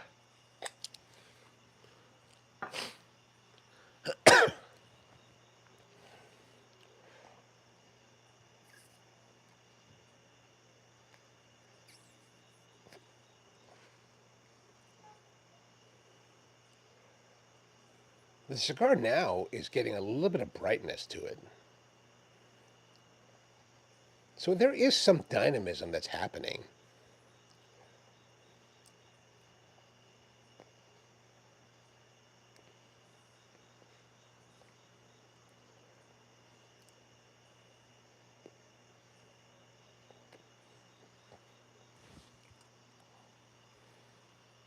And what I mean by these people with these unique styles, it's like, I mean, the stuff that I'm working on is derivative, right? Derivative of other people's work, derivative of other examples. Like these guys that I mentioned, Nakashima, Escherich, Maloof, Reyes, they have very unique, like, you can see influences in them, but it's very distinct. And it's like, it's not derivative. It's like,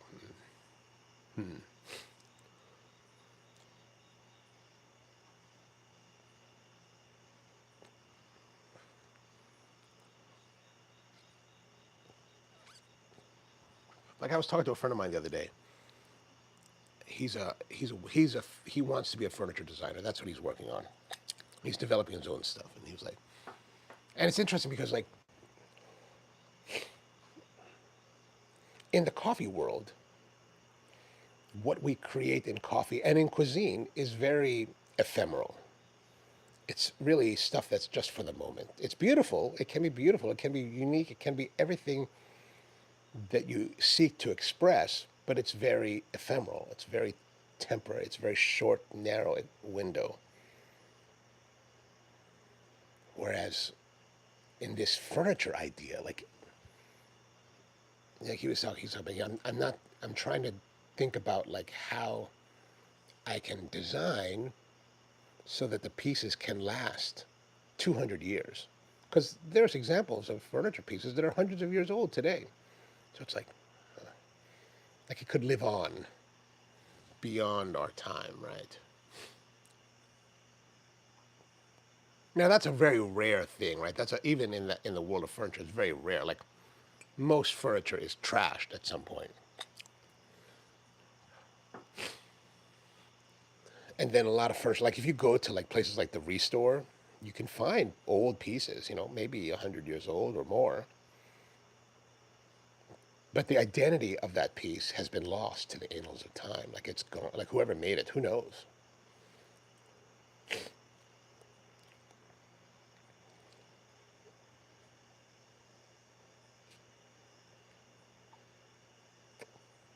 Definitely brighter.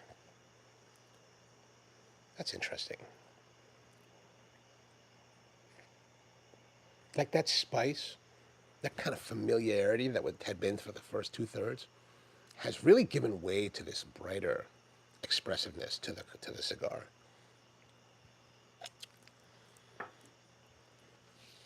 Like even cigars, right? Like this is the work of like Pete. Again, ephemeral. It's gone. Like this is it. Now there are examples of cigars that are maybe 100 years old. I've had cigars that are 70 years old. But once you smoke them and you experience them, I guess it's like wine. Wine can be like that. It can live for a long time, but then once you drink it, it's over.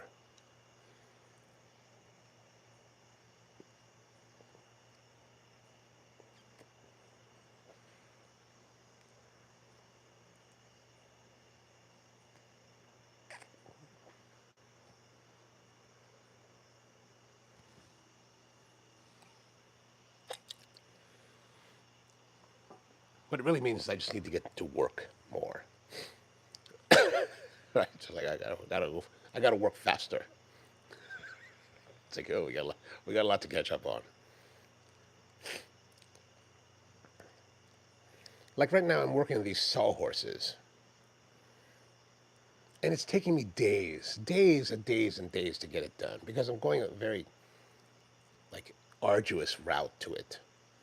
Like I want to make it all by hand, and it's like, okay, I should make it all by hand so I can learn how to do that better. But I was looking, I made these kind of sawhorse things like years ago, like in the 90s, or yeah, like late 90s, early 2000s. I have this like canoe, and I wanted to have these slings so I could put the canoe on it when I'm out at the lake or at the body of water. And I made it from really simple, like cheap material, like 1x3 lumber, assembled it with screws. And when I started to clean up the garage to do all of this, they were just kind of in the way, and I couldn't find a place to put them, so I just put them outside. And they've been living outside for 2 years.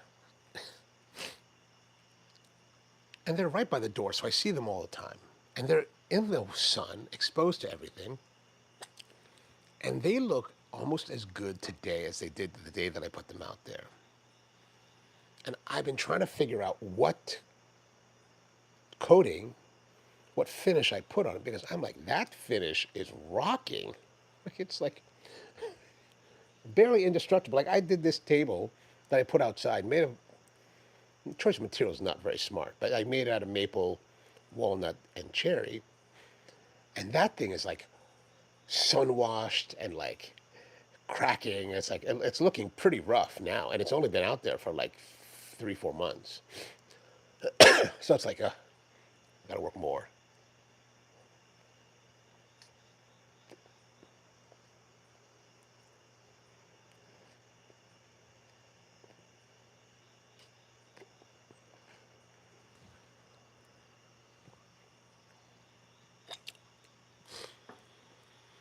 There's a place here in Baltimore City called Camp Small. I might have mentioned it in the past, but Camp Small is this it's a city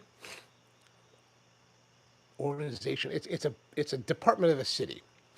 And Camp Small is this place you might have heard about a couple years ago because it caught fire and like burned like brilliantly for like days, and the fire department were like multiple alarms trying to put it out.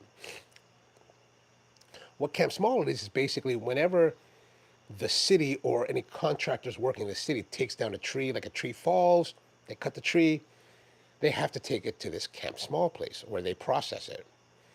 And Camp Small is a place where you can go as an individual and buy trees, buy old lumber, buy logs. So you could buy the whole log if you really want it, or you can have them mill the log for you. And then they even have like dried lumber. But they had a thing this week that like they're working on these benches, these huge like timber benches for like some city project. I don't know what it's for, but some park. Huge benches, like 5 foot long, super thick, like the thickness of the bench is like this, right? Huge. And they're like, well, we have these offcuts that are like cube sized.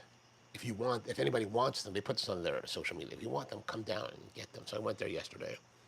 Got this huge chunk of like white oak, massive. It's like 100 pounds. Like I can't. They put it in the back of my truck, and I'm like, I don't even want to take it out because I don't know where I'm going to put it. I don't even know if I can lift it. I don't even know what I'm going to do with it yet. I'm like, why did I even buy this? Like I don't know why I bought it. I was like, but it's just kind of this massive cube of white oak. It's kind of epic looking. But Tony's asking, what's your metal fabricator's name? Decker Fabrication. They're over on Williamson Lane here in Coppiesville. Really great guys. They're working on this. They're working on this vise. I have this vise right here, right? That's half of it. They have the other half. And they've been doing some repairs on it because this vise is actually like from 1908, so it's well over 100 years old. Cast iron, awesome. But after I started installing it on that bench, I took it apart and I found some of the parts had broken off. I think I told you this. So I could have left the parts broken because they're kind of encased inside the housing, so they really wouldn't, they wouldn't like cause any issues. I could just totally work them. But I was like, I might as well just fix them, right? Just have them weld it back together. So they welded all the parts back together. But the jaws of this vise actually pivot. They actually changed the angle. But the mechanism wasn't working. And I was like, we're trying to figure. I couldn't figure out myself what was wrong with it. So I brought it over to them, and they've had it for like they had it for like 2 weeks, 3 weeks, and then I got it back the other day, and then I tried installing it. It was still like messed up, so there was still something wrong with it. So I brought it back, And then we're looking at it again. They're like, oh yeah, because the geometry's off. Like there's a plate that mounts it, and once you mount the plate and you secure it to the jaw, it captures this ball that's supposed to pivot. So that's why it doesn't move. And they were asking, is there a spacer for it? And I said, I don't think so. So I was looking around here to see if the part, but I guess it's 100 years old. Who knows what happened to that part at some point in the last 100 years?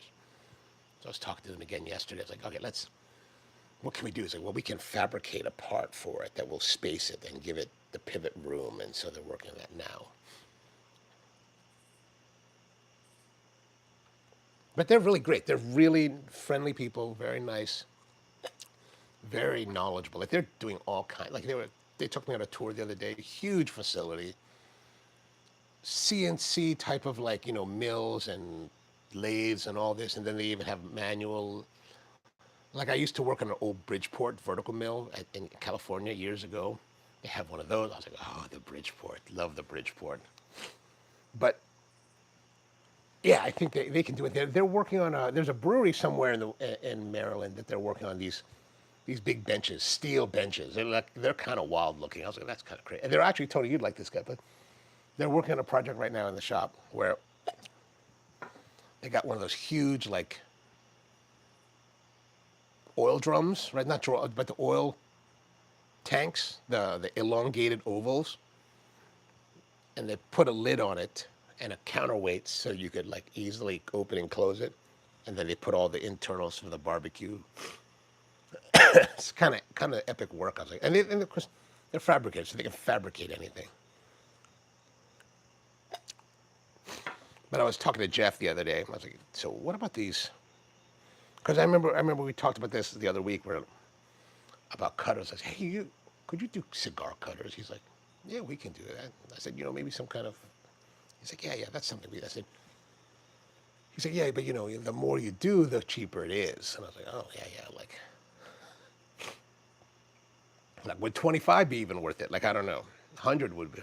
Because he's like, if you did some coating to it, right? Like let's say a coating would cost $300 for the basic setup for the coating. So that base price for the coating is good for as many pieces as you might want. If you did 3 versus 100, you just have to work that cost into the price.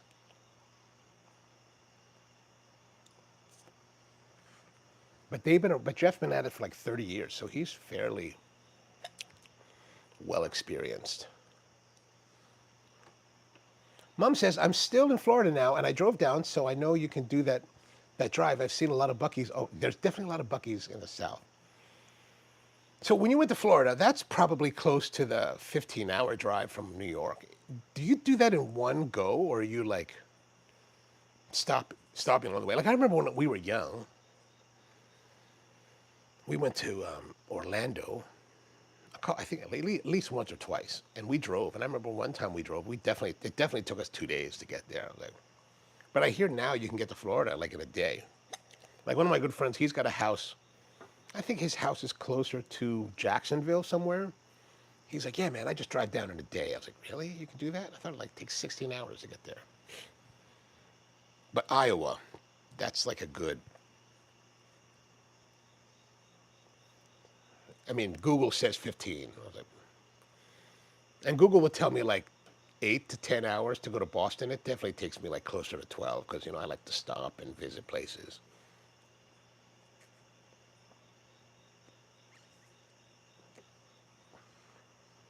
You're down in Orlando, right? Did you get to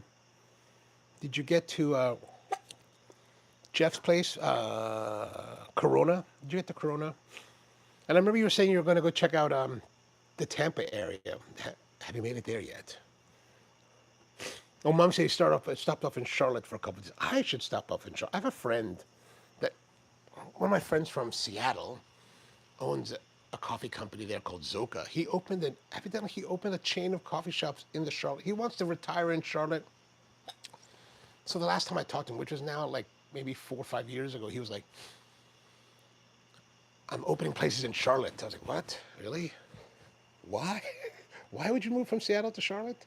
I think his wife is from there or something like that. Men tend not to move unless their woman wants to go somewhere or is from some other place.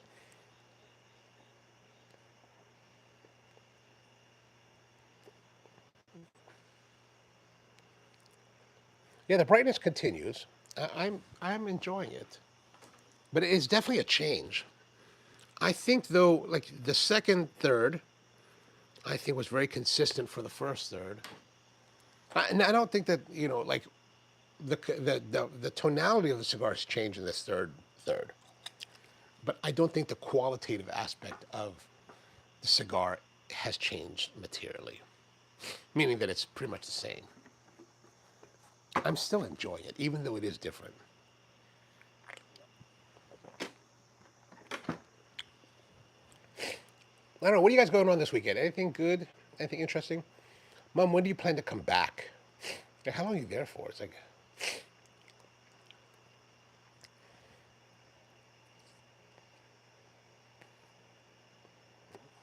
I nearly died in Florida. One of my friends in the coffee business used to have a shop in Gainesville, Florida, where the University of Florida is. And so him and I knew each other from like the forums for many years. And he was a very particular kind of operator. Like he was very meticulous, very like focused on quality and hospitality, which is why we kind of bonded.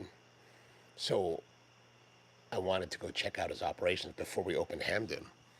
So in 2009, I called him up. I was like, dude, I'm going to come down. I was like, yeah, man, come on down. You stay at the house. All this, we'll go around because he's also into like food. So one day he's like, hey, man, you interested in like scallops? And I was like, yeah. He's like, how about some bay scallops? Yeah, let's go. He's like, let's go. So we drove from Gainesville across the Everglades or across, that rural part. And man, rural northern Florida is pretty rural. I was like, whoa, this is some jacktooth country here, man. It is crazy. But we went to this like bait shop, got all our supplies, rented a boat, went out into the Gulf of Mexico, around the Gulf, right, but right on the coast, right? We're not that far from the coast, in this little like dinghy kind of craft. So there was myself, my friend, a couple of his baristas, and like we're diving for bay scallops, and really nice. Like weather's great. Weather's great. Water's flat.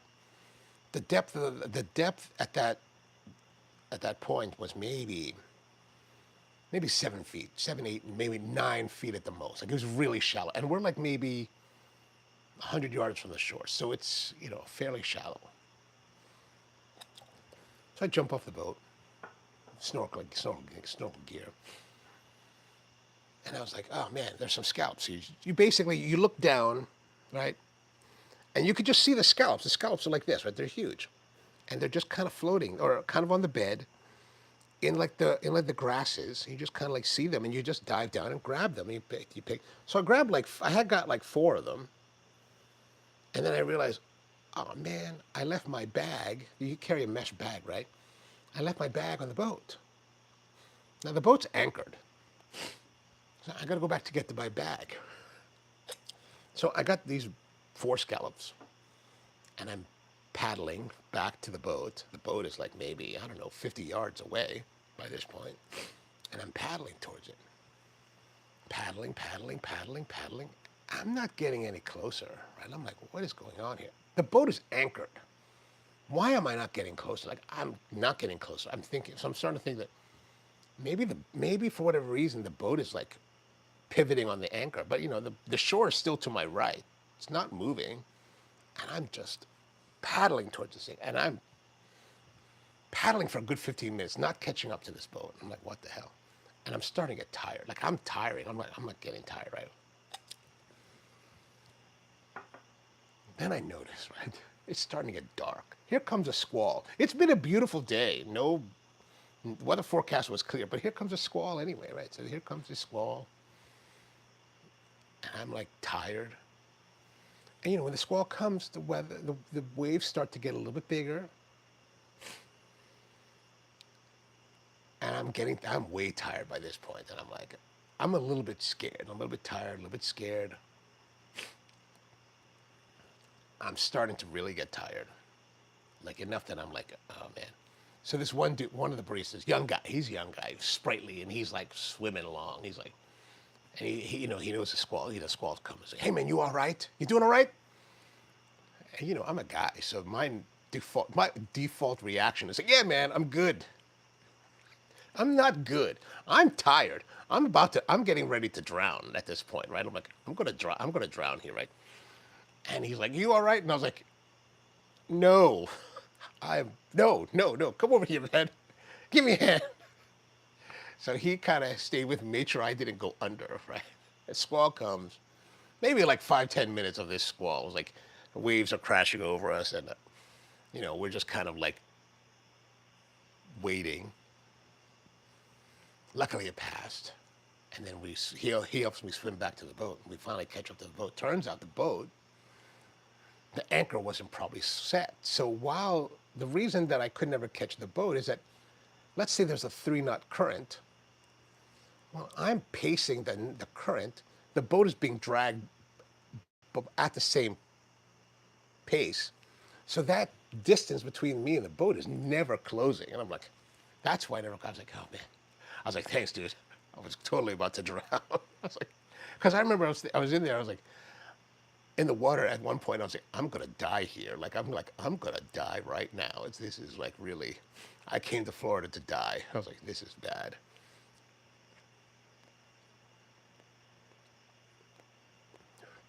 Mom says next Friday, leaving on Monday, stopping in Virginia until Friday. Oh, nice, nice. And been away from home for 3 weeks. Wow, really? You've been away this whole time? I thought you were just about to leave last time. Okay. Rusty says, I'm going to try and see the Anthony Bourdain movie tomorrow night. Only one showing at 10 p.m. I'm going to fall. Yeah, man, I have been trying. Like, I don't know if I said this last week, but I've been trying. I've been wanting to see the new Spider-Man, right? But the new Spider-Man, like,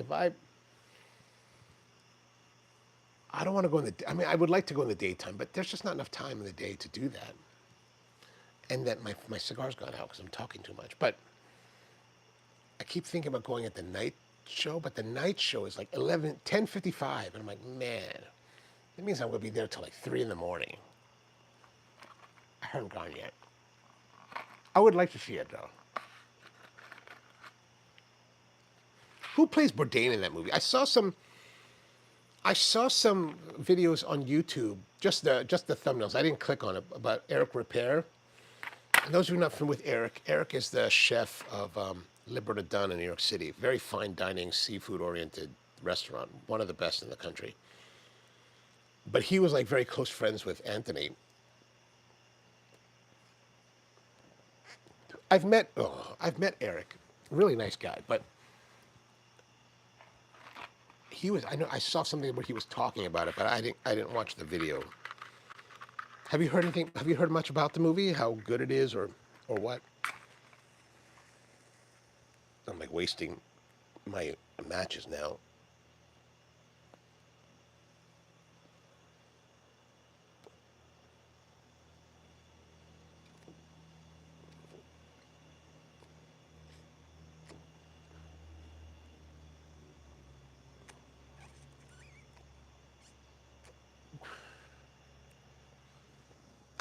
Uh-oh.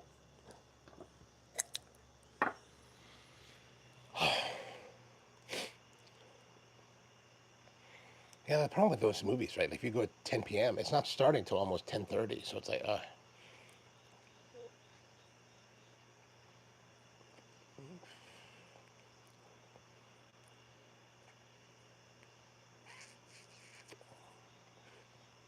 yeah. So the relight, still the brightness is continuing. Like it does not seem like it is suffering from the relight.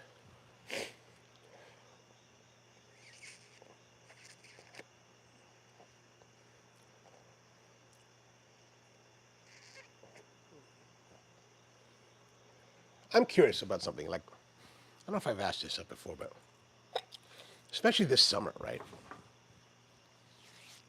Since I'm outside a lot, I'm out here a lot, right? So here we don't have any air conditioning. But like, if I don't shower before going to bed, like I feel like sticky all night. Do you guys have this problem? Like, I have come to the like I've come to the point where I really do need to shower before I go to bed because it's like I'm just uncomfortable and just unhappy the whole night. Tony says, Russ, you just got to power through. Yeah, it's true. You got to power through. And Rusty says, Diet Coke and popcorn. Yeah, man. I do like Diet Coke and popcorn.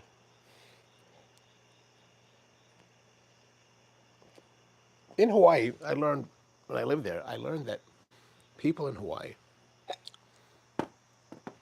like to take that popcorn, right? And they'll put, you remember how you used to have trays? You put they take the popcorn, they pour it into the tray, and they mix in those like rice crackers, the arare crackers from Japan. They'd mix those in with the butter. And so you get this like salty, sweet popcorn, rice cracker crunch. Man, it's really good. I used to get that with a hot dog and Coke. That was great. That was great movie time. Now I just do the. Now it's harder to get the crackers. So, like at the theaters in Hawaii, you could get the crackers there at the theater. Now if I and now I have to remember to buy them first and then bag them and then bring them. So I almost never do that anymore. But that's a nice. If you ever want to try it, that's kind of a fun. And I do like a lot of pop. I don't. I want the right amount of popcorn. You know how sometimes you put the popcorn, the butter on the top, but it doesn't soak all the way in. So like you get through, like you get a little bit like buttery hands, and then you like get through, and it's like no more butter. You're like, ah, it's not as good. But yeah, I agree with you. I'm definitely the popcorn Diet Coke variety now. Tony says maybe you should sneak in a couple double shots of espresso in a.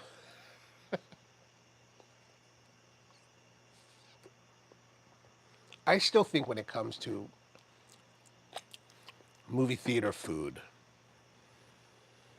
the one that impresses me the most is Brian. Like I remember years ago when I first met him, he was like, "Yeah, man, we bring pizza." I was like, "Pizza? Yeah, like a large pizza. You bring a large pizza into the theater? Like what?" And I think it was something like he would take the pizza, and I was wondering, how are you doing this pizza? Because pizza's not very easy to contain. And I think he would carry the pizza with a jacket over the box and bring it with the jacket draping over the box somehow. I always kind of imagined that it'd be like vertical, but I think he did it flat. And I was like, what? After that, after he told me that, I remember I was, for a long time, I was like, I'm bringing other food into this mother. Like sometimes I will stop, like at this one theater, there's a Burger King close by. So sometimes I will stop by the Burger King and buy, like, especially if I haven't eaten for a while, I'll stop by the Burger King, buy like a, well, nowadays it's just, they have the cheap, like, double cheeseburger now. I'll just buy that. But before, I'd be like, I'm going to get me a Whopper, get the Whopper, shove it in my jacket pocket, and then go inside the theater and have popcorn and Whopper and Diet Coke. Really great. Rusty says Dominic Sessa plays Tony. Now, I'm not familiar with his name. Is he a well-known actor now, or does he have a tie to Tony in some way? I'm curious how they're handling his story.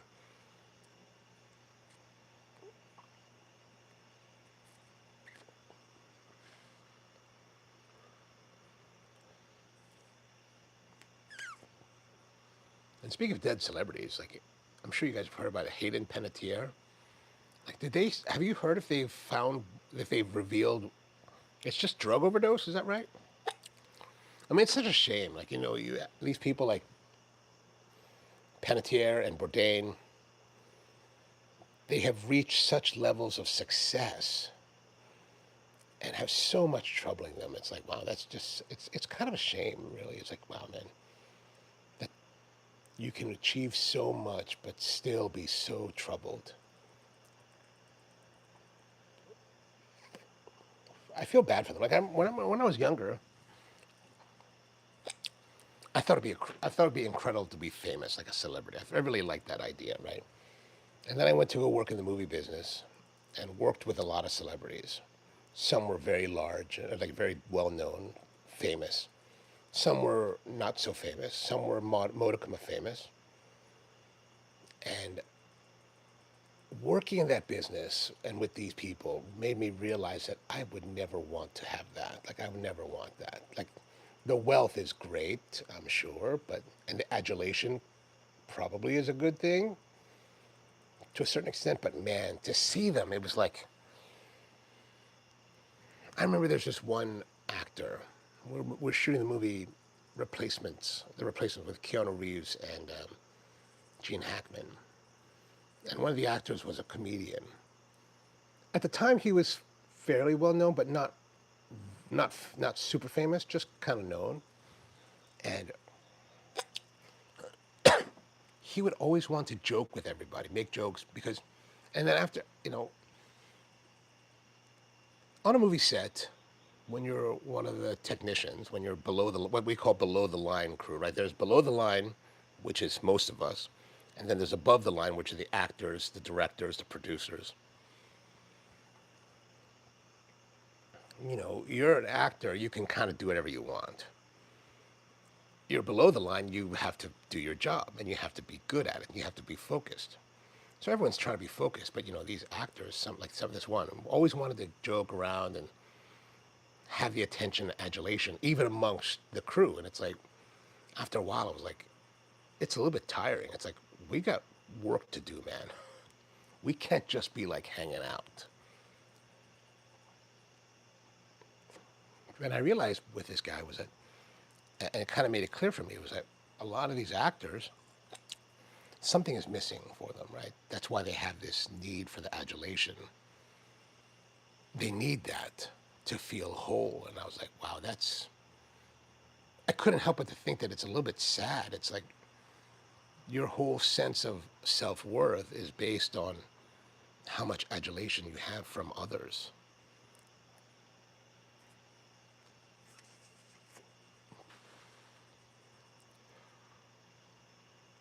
Tony asked, would that be Orlando Jones? Nice guy, but I did feel bad for him. I was like, I feel bad for this guy. But I think a lot of them were like that. But then the ones that were like very successful, and I like, for example, let's say Keanu, and Keanu in 1997 was not to the level of success that Keanu is today. Like he was still building. And Keanu and I are the same age. So I would talk to him. Him and I would talk every day, just kind of like, casual. But he was always very well grounded. Like he was always good. And then Gene Hackman was always very good. I always remember Gene because I worked on 4 movies with Gene. And by the replacements, he knew me by name. And I was like, oh, nice. But and Gene had, by that point, he had had a very successful career, well known, very successful. But he was always a professional. Like he was always ready. Like the guy was never not prepared. And when you're working in an environment like ours is, you really appreciate, like as crew, you really appreciate that. You're like, hey, this guy's ready. He's not like unprepared and dicking around. He's like ready to work and focus. Like it was never a lot of like excessive banter. He was like, I'm here. Good.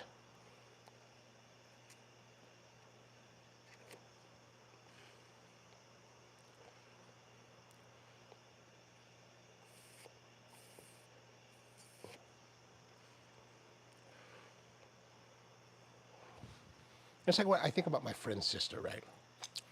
She's very successful in the business. Like she's worldwide famous, and she's actually very nice. Like I don't know her. I've never met her, but I know her sister fairly well, and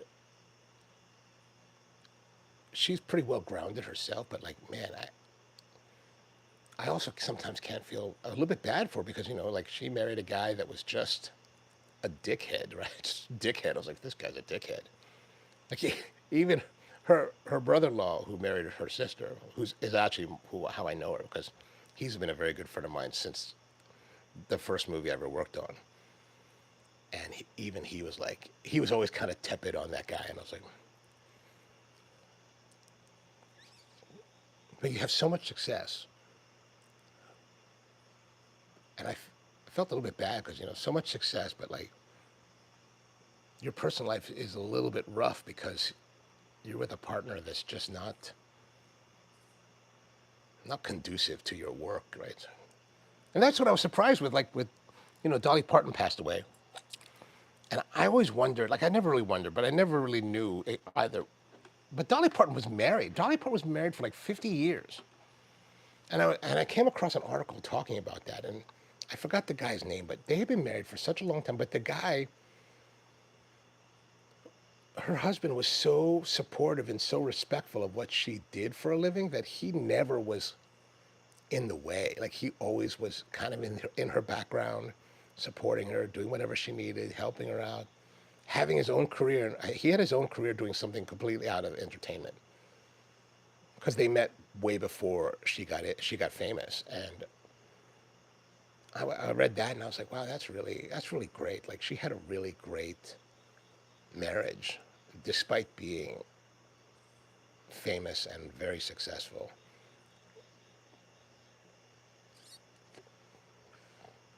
I can only hope that for people, it's like have someone that they can really groove with.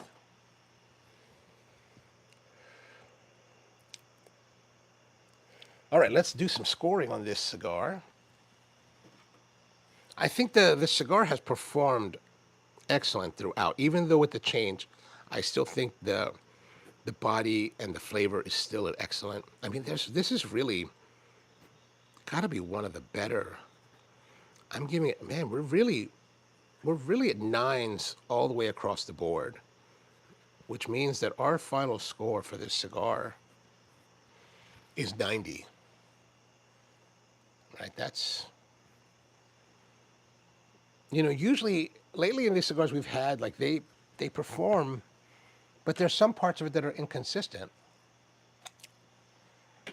So we don't really see cigars that get to this level. Like even the Black Label, which historically I've always thought the Black Label was better than the other Tatuajes. At least my reaction to it's always typically been very high. But our this is definitely, I think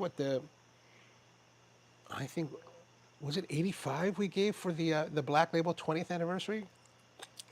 This qualitatively is better performing than that one. All right. Yeah. All right. I guess that's it for this week. Our cigar's done. Our score's 90. Good to see all of you. Thank you for hanging out with me as always on a Thursday night. I'm missing some of our crew, but good to see some people checking in, especially when they're away. I don't know, Mum. I think you're in Orlando, right, Mum? So you're a little bit. I think Devon's down further south, I believe. But anyway, thank you for tuning in and hanging out with me again. Back again next week. I don't know if I really will be on the road to Iowa. Maybe. I haven't decided. But if so, we'll still be here next Thursday. So hope you have a wonderful week out there. And see you next time. Turn this around. And see ya.